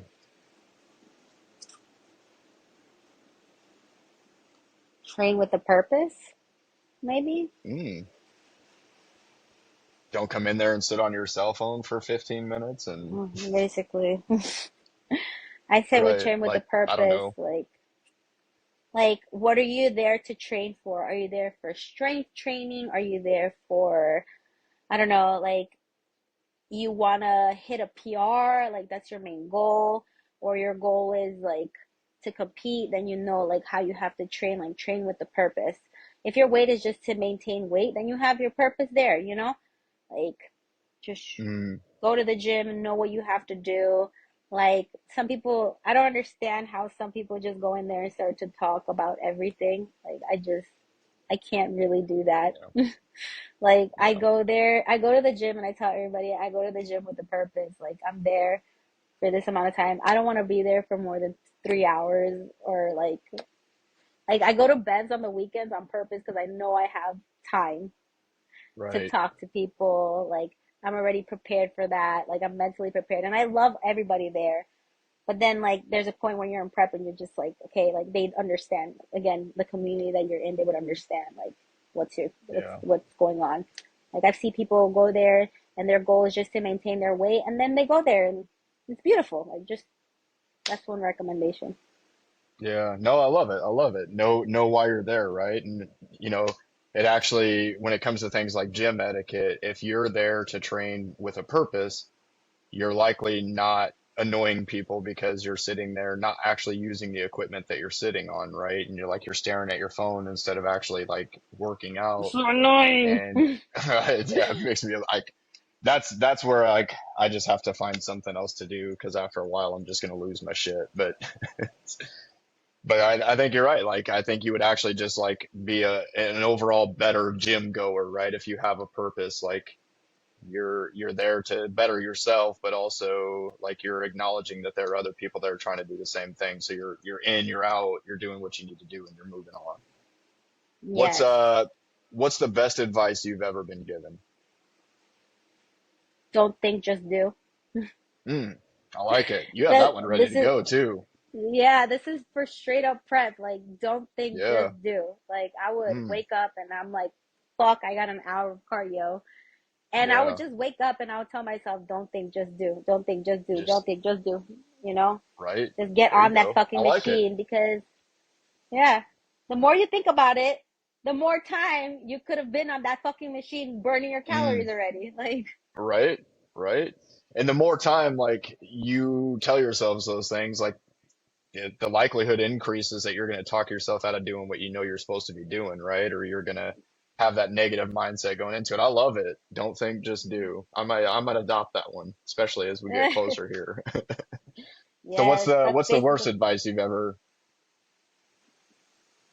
worst advice for what? For yeah, like what's gym or what life? just in general, what's the worst advice you've ever been given? What comes to mind? Oh no, there's so much. Right. That's Don't funny. worry, this won't make you fat. Yeah, no, I think I've heard that one a couple times. Or This I bite think I heard won't. like go ahead, go Go ahead. ahead. Oh no, this bite won't hurt. That's it. Like Right. Well, okay. you even said something about it earlier, right? Like one little meal isn't gonna make that big of a difference. Like actually, if that was the case, then like why would we even need a strict diet plan, right? If one meal wasn't gonna make a difference, like there's a difference between your training for bodybuilding, which has a whole different set of requirements than just like I'm going to the gym for general fitness. Like, yeah, you probably have a lot more leeway with your diet there. There's a Yes. reason you're dieting the way you are for bodybuilding. Yes. That's true. Yeah, So that's what would crazy. be yours? Oh, no, you can't flip it on me. Oh, I'm trying to I think was of waiting other for ones. that. Mm, I'm like, the what's a good one? the worst advice I've ever been given, I would have to say stay in your lane. That's the worst Why? advice I've heard. Because I think depending on how you interpret it, right? Like the way I interpret stay in your lane is like, I want you to just stay in this box. I want you to only worry about this and be that person. And to me, like I hear it that way. And I think to myself, like, Now you've just actually made me want to do everything but be in that box or stay in that lane. Now I want to explore different things. I want to try new things like this podcast, right? Like if I were to just stay in my lane, I would have never even like had the idea or the desire to even start this. So I think to me, like that's probably the worst advice I've ever been given. Now, there were some times where if you apply that advice correctly, that is the absolute right thing to do and it's good advice. But I think in general, depending on how you interpret it, that was the worst I've been given. Okay, I can see it. Yeah. Which is weird, right? Because I think we probably both heard that a lot, especially, In the the Marine military Corps. background, stay in your lane. Yeah. Yeah. Yep. And I Don't probably fuck said it up. lots of times. Yeah. Yep. So contradict myself here, I guess. But what's uh what's your favorite supplement? I would say pre-workout. Yeah, I do you have a just favorite like, pre? yes, I have right now, yes, but I have to change it up a lot because then your body just Yeah, gets used to it. for So right sure, now I for take sure. global formulas and I mix it with HD pre-workout. Okay. And then like both of them started to work a lot more, and I'm like, yes, I'm feeling the Mm. itchiness. Like I love that itchy feeling where you just have to It's the lift best, weights, worst and I'm feeling like, in the world. I know, I'm like scratching myself, and when people are Hmm. talking to me, I'm like, oh, I'm scratching. Right? So yes, Start feeling like so that Dave I Chappelle character, right? Like, peanut yes, butter and crack sandwiches. Yeah, yes. So I think that's that's when I know it's a good pre-workout. yes, yes, and then That's it funny. eventually in prep it'll stop working. It will stop Yeah, working. Oh, and peak yeah. week, don't even think about taking like pre-workout or Mm, nothing. You're gonna just be surviving off of coffee because they're gonna take away your right. artificial sweeteners. You're not gonna have Celsius anymore. You're not gonna have Diet Coke anymore. You're not gonna have God. Mm. You're just gonna be surviving off the seasonings off your food and black coffee. There you go. Oh man. I can't wait. I'm so excited for that. Yeah, that's the only You reason make it I sound hate so peak week. wonderful. Oh no, that's the worst part. I'm like, fuck, I miss my Diet Coke. Literally, when I get Mm, off stage, that's all I want. I just want Diet Coke with ice. That's yeah. it. Is there a That's certain it. Like place like, because I'm a big believer that Diet Coke tastes different from a 20-ounce bottle, from a fountain drink. Like, I do believe that there are different flavors of Diet Coke depending on yes. like how you're drinking it. Yeah. Okay. So At, at, where at, do you have to get at, it from? at that moment, I don't care. Like, I Yeah, just just want a wherever, Diet right? Coke. Like Just just give make it me a happen. cold Diet Coke with ice. Mm, That's it. Just there you go. no. It has to be Coke Zero. Like not Mm, fucking Pepsi Zero, not Diet right. Pepsi, not Diet Coke. I need a Coke Zero. Like There you go. nothing else. Like for me, if you find a glass Diet Coke Zero, I think glass is the best. Like it just Mm, tastes completely different from like yeah. the what is it, the can, and Right. even when fountain soda I think is a Hmm. lot sweeter. For sure. So It's like you get like more of that syrup, right? Because it all like comes out of the fountain or whatever. But yeah, I agree. I yeah, think it tastes way better from, different ways that you're drinking it. Like from a 20-ounce bottle, I think it tastes terrible. I don't even want it at that point. yeah, That's funny. yeah, I think So so too. But I love flat I th soda. It's so weird. yeah, I would you like crack my flat oat soda. yeah, because it's sweeter. I have no idea why it gets Okay. sweeter. Yeah, I guess that makes sense. So I like I mean I'm not gonna poke too much fun at that because I don't like super cold like soda. Mm. I like it like almost kind of like lukewarm or like room temperature. I don't know why, Uh, but yeah, yeah, I like it like a pretty slushy. freaking weird. Okay, all right, there you go. So you got like freaking an iceberg in your glass. Yep, Yeah, it's all so right, nice. all right. So last one here I'll ask you. And I think I might already know the answer to this, but maybe I don't. Maybe you'll surprise me. And for the audience here, if you could have one snack for the rest of your life, what would it be? Ice cream, frozen yogurt, candy. Fuck. Mm, yeah, anything sweet, huh? Just any Yeah. dessert. No, Yeah. but if I I had to pick it, it'll be frozen yogurt with unlimited toppings because ooh. that's just beautiful because you're trying to balance it out, It's Yeah, a yeah, yeah. frozen yogurt, you know? A Right. yogurt, There you probiotic, go. like, and then There just you have all go. the fucking toppings. That's it. Yeah, I like it. I like it. I'm a little surprised though. I honestly thought the cookie was coming. I thought that's what you would go with. Yes. Well, I mean, it is part of the toppings, Put it so you on can the just yogurt, right? Yeah. exactly. You Hey, see, there you I'm go. more. There you go. You see, my number one thing is ice cream. Then comes Mm, cookies. Like I don't like cake, anything yeah. cakey, unless it's like tres leches cake because it's like soaked in all that moisture, like Mm, milk. It just becomes very soggy. yeah. Then like plain cakes or like you like donuts. I know that. I'm like, "Ugh, I can't do donuts. Mm. Like Oh my it just gosh. tastes it You just don't know what you're tastes missing. plain to me. You see?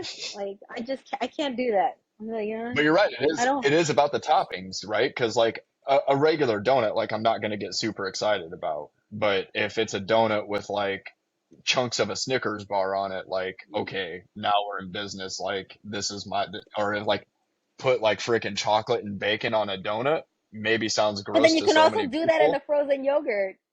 See, yeah, you're right. You're right. You're right. So I think like I'm actually with you. It's more about the toppings than it is about like the whole base. Yes, Awesome. exactly.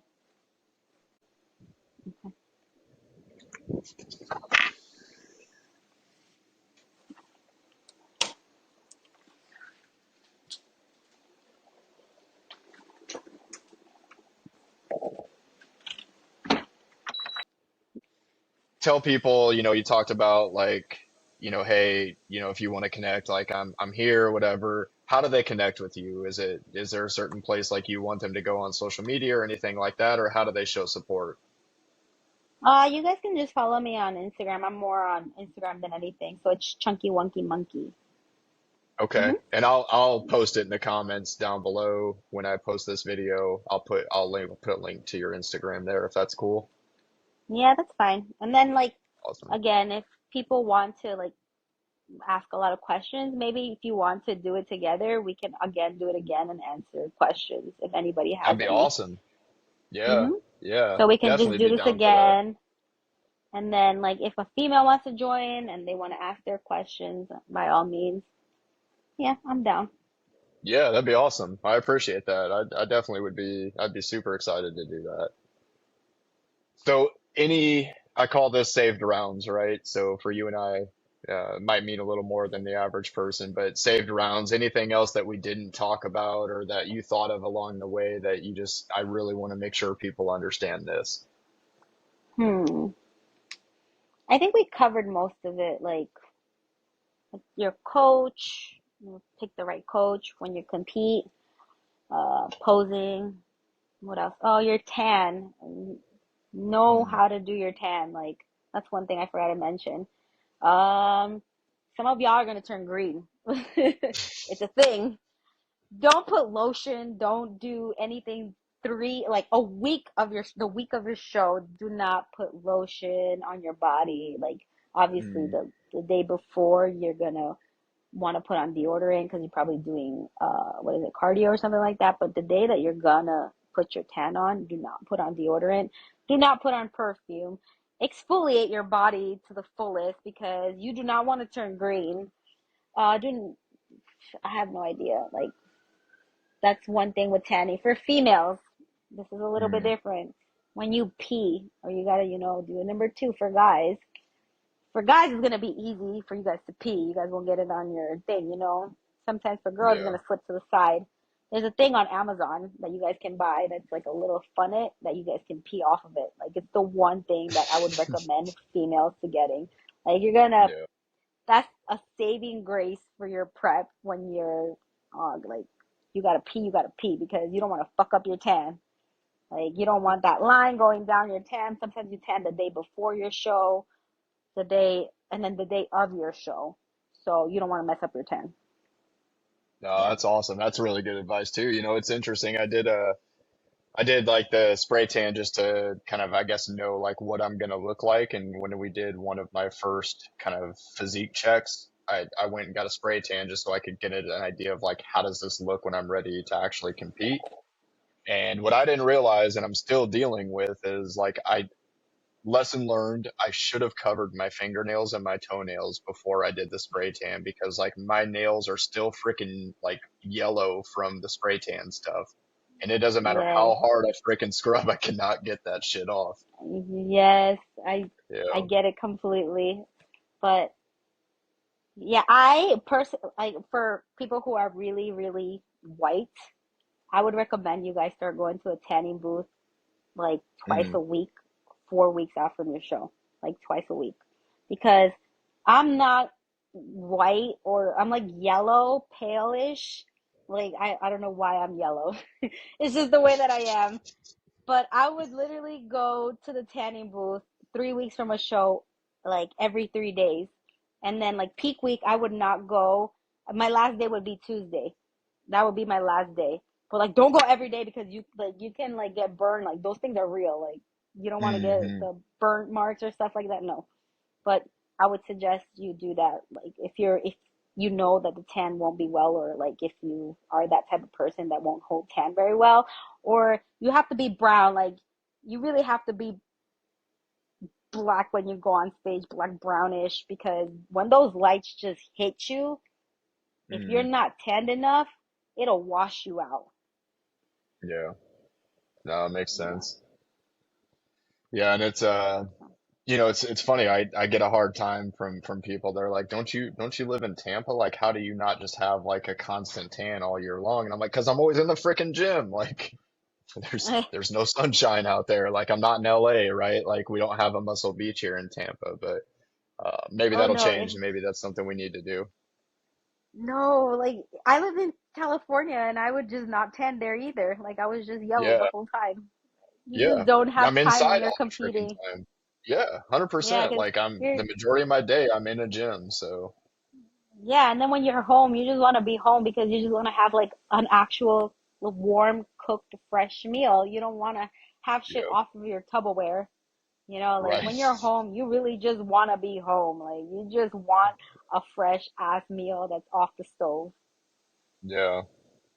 Yeah, you're right. And we talked about that a little bit when we talked before, like being that weirdo that shows up to a dinner or something with like a Tupperware, you walk into the restaurant with your own Tupperware because it's like I am on prep, like I can't deviate from this at all.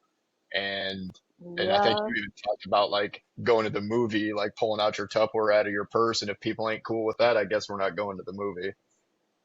Yep. You just gotta prepare for like the people that you're hanging out with. Like I would literally tell them, "Hey, my meal is fish and it's gonna fucking smell horrible." Like, are you ready for that? Like, I would hang out with you, or else I'll go by myself to the movies and I don't give a shit about what other people think because I got goals. I gotta fucking eat. They wouldn't Right. care. I would take my meals, and there's people who are gonna get really angry because this is their personality. Like I've seen people where they cannot be around other people eating that food Mm, because then it's like their temptation. Like we touched a little bit based on that. Like we're we have discipline in our bodies to not eat that. Like I'm okay with being mm, around people. Like I can bake during my peak week. We spoke about this too. Like I can bake cheesecakes, apple pies, everything, cake, anything. I can bake, but I will never eat it because it calms me down. Like when I need to do something with my hands. But then other people will get really crabby and annoyed if they have like pizza in front of them and they're eating their meal, or they don't can't eat their meal and they have right. to sip their water or something like that. Like you would have to remove yourself from that temptation if you know you're gonna cheat on your diet if you get presented with that. But if you know you're okay with going out with people and like being okay and being around those tempting foods, then do it. Just make them Mm, prepared that you're gonna take your fucking meal, because if you wanna, obviously when you hang out, you're gonna be out for more than, I don't know, depending on you, 3 hours. Like a movie would be 2 to 3 hours, and obviously you're gonna have to eat every 3 hours. hmm. So I wouldn't want to get cranky or hangry when I'm there just because I'm holding off because I don't want to make the other person feel uncomfortable. Like, no, like, I'm not Right. going to be hangry. So, yeah, Yeah. You're doing them a favor, right? By bringing your food with you. So, exactly. Instead of like running and trying to run away and just go to your car, just like sneak it in there, and then you're like, bug, like, that's it. Now I got to wait for my right. next meal because every meal is a countdown. Like, you can't fucking wait. Like, you got 6 minutes or you got 8 minutes till your next fucking Hmm. meal. Yeah. No, you're right. I sit there like I'll track like, oh, okay. What can I do for the next 30 minutes to like keep myself occupied and not thinking about that I have to wait another 30 minutes for my meal. Yes. Like, I try my Yeah. best to do all that. I need to keep my mind Yeah. occupied. Right. Yeah, that's another good recommendation for people. What else did I? Um, that's about it. Like, if you guys have any questions, I don't know if I touched base on anything that I didn't. I try my best to cover as much as I can. But I was telling you the other day, the sport keeps evolving. Like, you want to know what you want to bring on stage. Like, I would suggest if this is going to be your first competition too, go to like, I'm lucky that I have Bevs here, so Steve is there. He's the head judge of Olympia. He's one of the head Mm. judges of Olympia. So people would randomly go see him and be like, "What division do you think I should go in?" And he'll tell you like wellness, bikini, figure, or for men's, like he will look at your legs, he will look at your arms, he will look at everything and be like, "This is a good division for you because genetics is a huge role on where you're going to be placed Sure. for this competition." Like wellness during my time did not fucking exist. And my legs are huge and I had to run them off. Like every single time I compete, they always tell me my legs are big, except for like these last few shows because again, bikini has evolved because they want bigger legs. Like because Mm. wellness has way bigger legs. Like and then sometimes people come up to me that haven't been competing for a long time and they tell me like you should do wellness because you have the legs for it. And I'm like, bro, have you seen the pro wellness girls and their fucking legs? Like that does not compare to my legs right now. Like thank Mm. God that bikini has evolved, that my legs are not big enough still. you know, I would suggest looking for somebody or whenever, if you have the right coach, they would guide you the right way. And again, it's up to you if you want to be in that division. You can decide that with your coach as well. Like, I would never want to be wellness because personally, I love big legs on girls. Like, I love the wellness division. I really do. Mhm. But I would never want my legs to be that big, even though my genetics are my genetics are to have big legs. But I would Mhm. never want that on myself. But I love wellness. Like I want to do it, but for my personal look, I wouldn't want that on myself. You know? Yeah, yeah, that makes sense. Like you can appreciate it on somebody else, but it doesn't necessarily mean that's right for you. Yes. So like if a girl Yeah. has big legs and she wants to do bikini, but then like your coach tells you wellness, you guys have to have a plan. Like you want to put your foot down and be like, I want to do bikini. Be prepared that you're gonna have to fucking run your legs off, like run that Mm. shit off. Like you have to do long distance running because you have to run your legs off. You have to run your muscles off, you know. Yeah. But if you wanna be a figure, you have to be, and you don't have that like upper body. Be prepared to be on gear, like to get you there Right. because it's probably your genetics probably won't allow you to have big shoulders, because it's just not in your genetics. But you want to do figure, but you're gonna have to go that route. But if you're young, like if you're like in your 20s and you're deciding this, it's gonna be a lot easier because your Mhm. muscles are still developing. You're still like if you're like just fresh 20s, 18, 19, 20, y'all have a lot of fucking potential right there because you can just manipulate the shit out of your body at that age.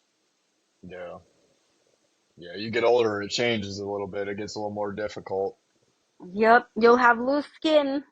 That shit don't go away like it used to when you were younger. No, Right? no, no. That elasticity is gone. Yep. Be like I was Oh, that's telling you funny. before in the beginning of the podcast, like be prepared to be comfortable with being uncomfortable on and off Hmm. prep. on prep, you're going to be uncomfortable mentally because it's going to be draining. You're just going to be mentally uncomfortable. Everything's going to be uncomfortable. And then off season, you're going to hate it because you're not shredded anymore and you're not seeing the lines that you were seeing before, but you have to be comfortable with that. Like right now, mentally, I'm mind fucking because I would weigh myself on the week, the week of my check-in. I'm like, fuck, I just gained a pound. And I'm just like, but I'm gaining weight to build muscle. Like, relax. Mm, Like, it's right. just like a There's a mental purpose. game. Yeah, like it's just a mental game. Mm, Like I tell people, like, it's okay. What's your purpose right now? Are you trying to bulk or you're trying to cut? Like, what is it? Or you're trying to maintain? Like, what's your purpose? Like right. if you're depleting for a show and then you're like cutting and cutting and cutting and cutting and then you don't have enough food to cut anymore, like you would have to talk to your coach, like you probably need to spike up your food or like do a reverse because your body isn't responding anymore and you would have to hold off on that show. Be okay with not doing that show because you're just not there. Shit happens. Sometimes during peak week, something will happen too. Like hope God forbid that anything happens. Like and then you would have to pull yourself out of that show. But life and shit happens sometimes, Mm, and you just gotta do it. Like you have to remove yourself from the show. It's understandable, even though you were depleted for so many fucking weeks. The stage will always be there. You will have multiple shows to do, especially if you're an amateur. And now, if you're a bikini pro, obviously there's so many fucking shows too. And wellness, there's so many fucking shows you can do. But don't just remember, like the stage will always be there. yeah. That's honestly like that's really important advice too, because you put all this time into it, but you want to make sure like you're putting your best foot forward, right? Like you're bringing your very best package on stage, and if that's not the case, like you just made a really great point. There's always going to be another competition. There's always another stage when the timing is right.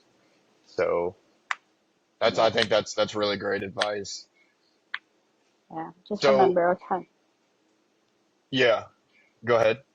No, the timing, like you said. Yeah, yeah, the timing. Yeah. So I we'll go ahead and just kind of wrap things up because again, like one thing I've noticed because I'm always learning so much from you when I talk to you is I didn't even realize how long we've been on this call and I think that was the case last time. So I appreciate all your time today. I can speak for myself.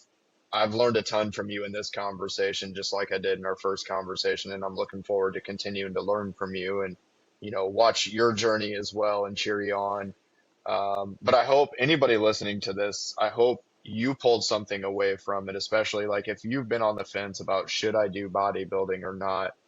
Hopefully you got some insight of what it really takes and what it's like to compete in bodybuilding. And I'd love to, encourage anybody, drop a comment below. Monkey mentioned earlier, like, hey, it'd be awesome to come back together and have somebody on that, like, we can answer questions live or we can talk to somebody live. So drop a comment if that's something you would want to do, or if you have specific questions that maybe you just want us to do a Q&A from the comment section. I think that'd be freaking awesome.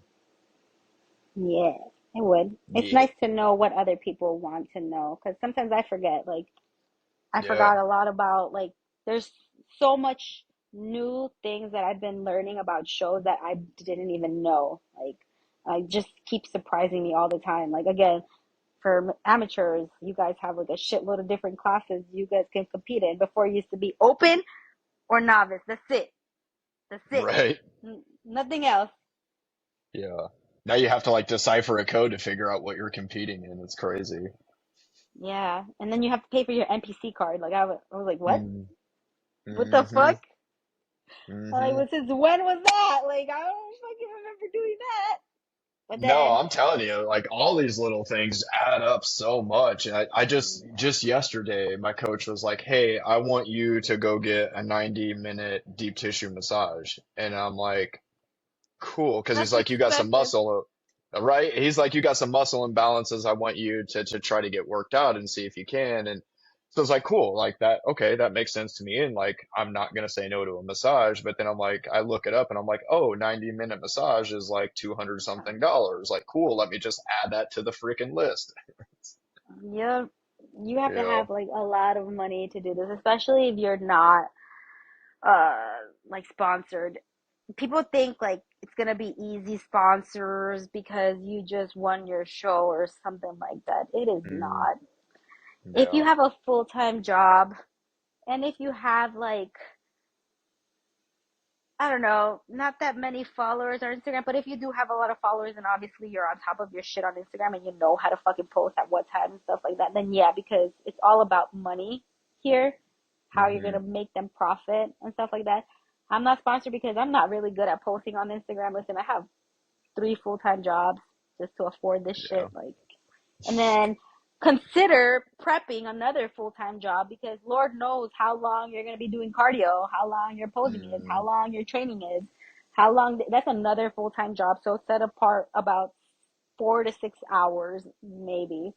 Like when you're off season, obviously 3 hours. Like, and then people will be like, 3 hours. Like, yeah, 3 hours when you're yeah. off season because you have to remember you're more sociable. You're going to be more approachable. You're going to be training harder. You have to like, there's a lot of stuff. So Yeah. No, yeah, for sure. Even now, like not being all that sociable at the gym, like, but by the time I get my workout in, I go through posing practice and then I do cardio and abs. Like I'm there for at least a good 2.5 hours, even if I'm like locked in just getting through everything. Like going through all that is still a good couple hours no matter what. So, yeah, but it's just like you, at least it's 2.5 hours. For me, like when I was prepping, I'll be like at beds from 9 to like 3 o'clock in the afternoon because, and I would take mm, like 2 to 3 meals, and I'll take an extra one just in case I'm there for longer because I would have to like do my fasted cardio, then eat my breakfast, then wait 30 to 40 minutes, and then do my training, then do my post workout. I mean my what is it?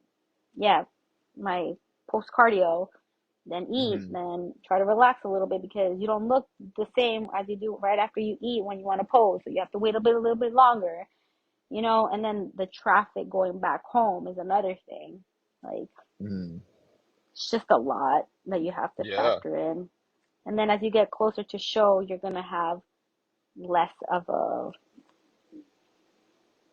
what is it called? I don't even know. You just want to go home constantly. You just want to be home. yeah, That's about it. yeah. And you just don't want to be there. You're gonna fall out of love with the gym at one point because you're just Hmm. so tired. Like it just becomes another job. Like you are gonna think like I hate the fucking gym. I shouldn't be feeling this way. I hate everything. If you feel that way, you're doing it right. Yeah, As much as right? that sucks to like say, if you feel that way, you're doing something right because it's working. It's everything. You're gonna like a lot of people sometimes they say like I'm so happy, blah blah blah, yada yada yada. Remember, social media isn't always being honest either. Like Mm, you may seem like a happy person, but then like afterwards you don't really know how they are because they're just trying to present this on social media. Like I'm just like we said we were gonna be very blunt about it. Like I yeah. just recently started to like the gym after my show, literally last week because I'm finally gaining all my strength back. I'm not doing like little tiny dumbbell presses anymore. Like I'm going shit heavy now and I'm just like fuck, I'm so excited. you Right, know? right. I'm eating more. I'm so excited. I'm lifting heavier. Like finally, after about 4 or 5 weeks, I finally like the gym again. Like it's just gonna take Yeah. time. So Well, and you're right. Like, it's almost like on social media, like they almost make you feel like guilty if you don't like love going to the gym every single day. And it's same with me. Like, I love training. I've trained all my life, right? Whether sports, military, whatever, right? But even today, I had like a 30-minute conversation with myself, like trying to talk myself out of going to the gym today. And it's like, at the end of the day, you realize like this is a stupid conversation because you're not taking a day off. Like you can't take a day off, but yeah, the I urge mean, is yeah, still when it's there. when it's but when it's your rest, yes, like obviously you Yeah, have to yeah, rest. yeah, yeah, yeah. On a scheduled rest day for sure. Like then I have Yeah, to talk myself into allowing myself the rest day. It's a weird like I don't know when I have a rest day, that's the last thing I want to do is have a rest day because I get stir crazy. Like it's part of my You feel like daily you're gonna routine. fuck up. Yeah, exactly. It's like, can I afford to take this day off? But then when I don't have rest days, that's all I want is like, when Yeah. is my next rest day? Then it comes and I'm like, I don't want this rest day. I don't know. It's a vicious circle. Yeah. It's part of it. Like it's just everything that you're going through, it's just part of it. Like follow people who give great advice online as well. Like I follow Mm, a lot of people that give true advice on Instagram that it's so fucking true. Like I forgot what it starts with the D Dynamite or something like that. He would hmm. post like, if you don't feel 6 weeks out like this, then you're doing it wrong. And then it'll be like, you're constantly tired, you're fatigued, you're this, you're that, you're very irritable. And I'm just like, bro, like thank you. Like it's not just fucking me. Like it's everybody Right. doing this shit. Like or like there's that 1% that is always happy on prep, but then you don't know how they are behind closed doors either. So it's just like what they Mm, present on social media, but it's all part of it. You're not alone. You're gonna think you're alone and you're like you're a piece of shit for feeling like this or something like that, but no, you're not. Like I've seen people how they prep. Everybody preps differently. I think the people that can literally go back to their apartments and just sleep the whole day and then wait till they have to go train and then they do their cardio and then they can go back home and sleep are very blessed. yeah, no kidding. But then Yeah. there are the rare people like us, like, fuck man, I just trained hamstrings and tomorrow I got a whole fucking day to walk all around work and I'm gonna be crying in pain. Like, Mm-hmm. Mm-hmm. Yeah, you're right. And then it kind of like creeps in, right? And it's like, okay, well, I can't not push hard, even though I know like I have this coming up tomorrow, but yeah. And then you gotta push through it.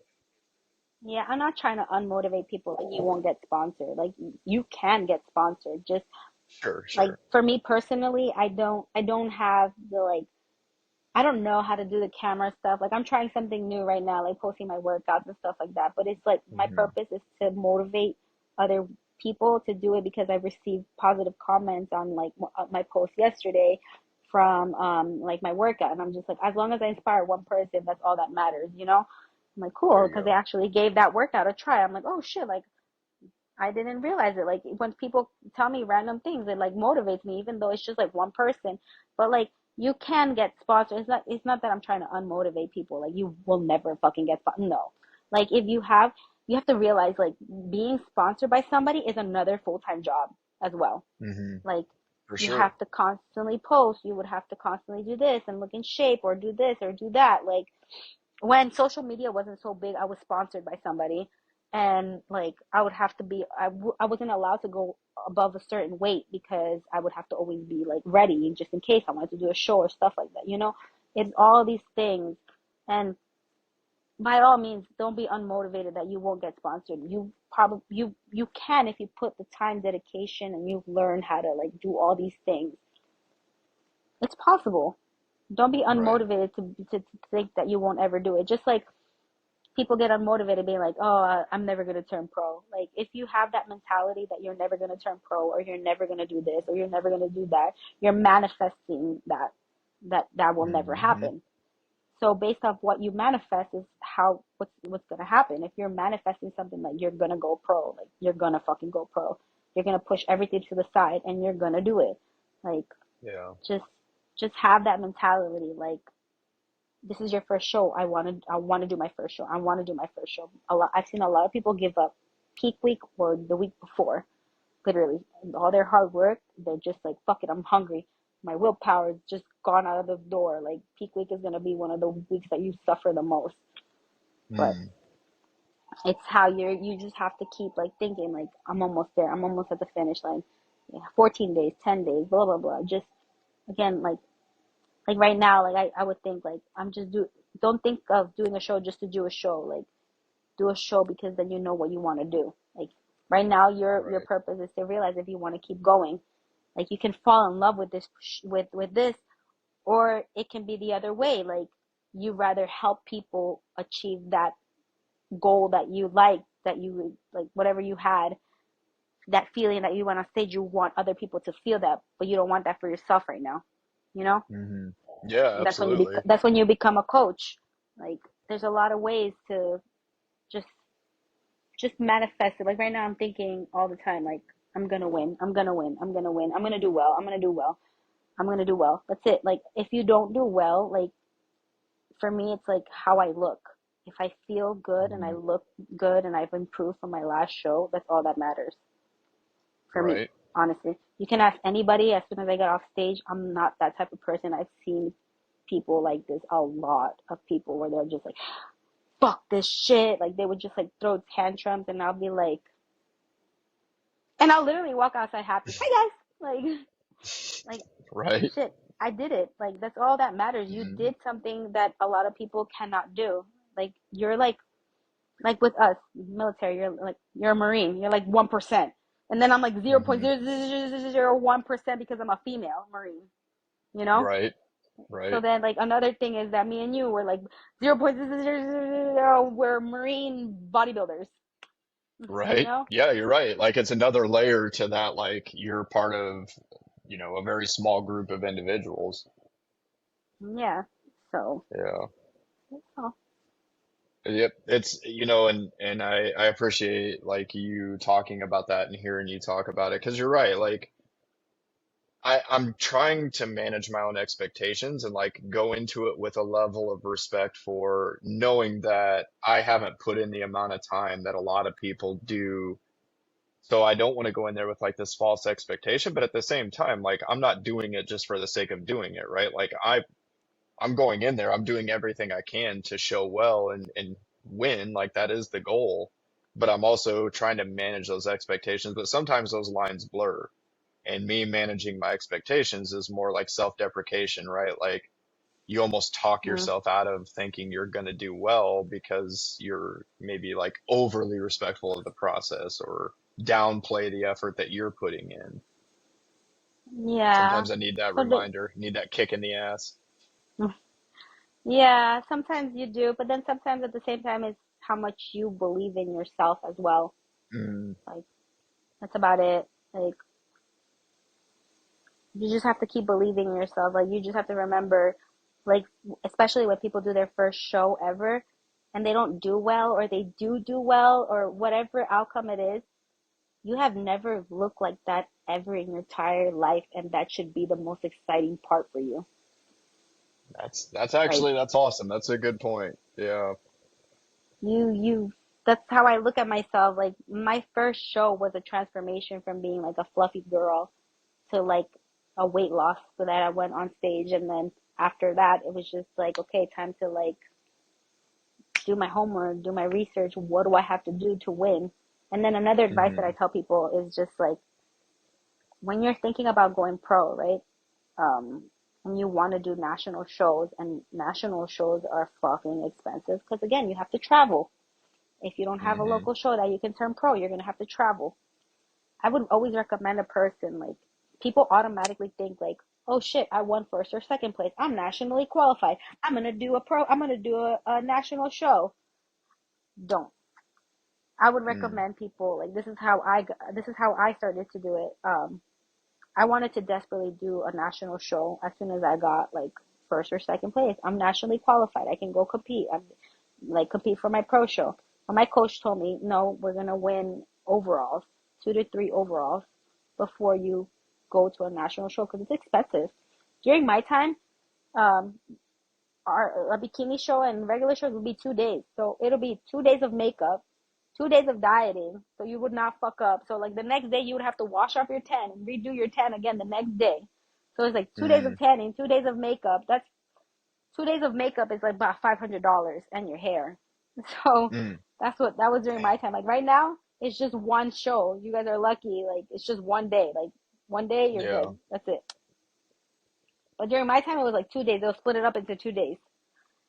So when you go to a national show, you have to remember, like, even though you won like first or second place, if you really want to do well, try to win overalls. Try to compete like in a more competitive one to know where you place because there are people coming from all over the world. Like you don't know, like all over the United States, you don't even know who's coming from China, who's coming from Brazil to try to compete in that show. You know, you don't know who's competing with you. So No, like that's one recommendation that I would always give people. Like just because you got first or second, you're nationally qualified and you really already want to do your, like this is your first show ever and you already want to do a national show, like right there and then, like try to look at your finances first. And then like if you want Hmm. to, but if you really want to like be like first call outs and stuff like that, I would suggest you winning certain shows. That's good advice too. Something I never even really thought of, but I think that makes a ton of sense. Like, be as prepared as you can be, experience it a couple times, winning at that level before you try to elevate to the next one just because you can. Kind of goes back to Yeah, like because it, knowing your purpose. yeah, like because let's say you compete in a local show here and I live like in, I don't know, a small ass town where it's like Hmm. my class is only me by myself and I win my class and I win the overall and stuff like that because I'm the only one that competed, you know? And then I'm like, Hmm. fuck, like I did so Sure. well and then I go to a national show and then you're just like, fuck, like why did I do so bad? Like Right. you just like I got really lucky like during my time I did muscle contest shows and those shows were huge. Like Hmm. huge, huge. So you already knew like you were in a competitive level. Like in California, those are fucking competitive ass shows.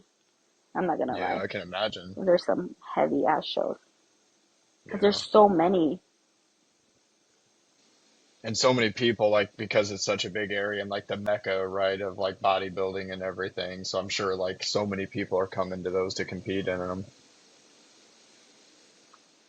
Yes, yes and no. Yeah. I Yeah. haven't really been at a show local here. I've only gone to New York Pro, but like Universe is huge over here because it's a national Mm. show. So Sure. like because Yeah, that people are makes trying to sense. qualify for their pro card. Yeah. Like Mm. so during my time, I did Universe here in New York. That was my first national show, and I got eighth out of like I think it was 30 girls. And then I did what is it called? The one in California, in Vegas. Oh, that's where I got my pro Uh-oh. card. I should know. Fuck, there's so many now that I We're keep gonna cut this forgetting. part out. Yeah, but anyway, the one that I did there in Cali, I got second out of like I think it was 38 to 40 girls. Because those were there were only like four national shows during my time to turn pro. Mm. Dang, that's crazy. That's a big show. Yeah, I don't even know what to expect, right? Like I've heard from a lot of people. I guess like a couple people have been like, well, you probably picked like the worst show to be your first one. Like the Tampa Pro's a pretty like well-known It's a big one, a lot show. of people. Yeah, and so I'm like, well, good. Like fucking bring Yeah, it on because if exactly. if I do well at that, then like You can okay, that's compete kind of like a the lot more. yeah, right, Yeah, exactly. Like I don't, like again, like managing the expectations, but at the same time, like don't get it twisted. I want to win and I'm going to do everything I can to go in there and be as competitive as I can be. But so if I can do that at a show that's like really well known and a big deal, that's just more fuel to the fire as opposed to exactly. like me going to, you know, A small small town, ass show and you whatever. win. That's Yeah. it. Yeah. Right. Like I won out of Yeah, five people, like, woohoo, not to take away from it, like you win. But if I win yeah. against four other people or I win against 29 other people, which one means more to me? Yes, exactly. Like that's how you have to see it. Yeah. Yeah, it's good advice.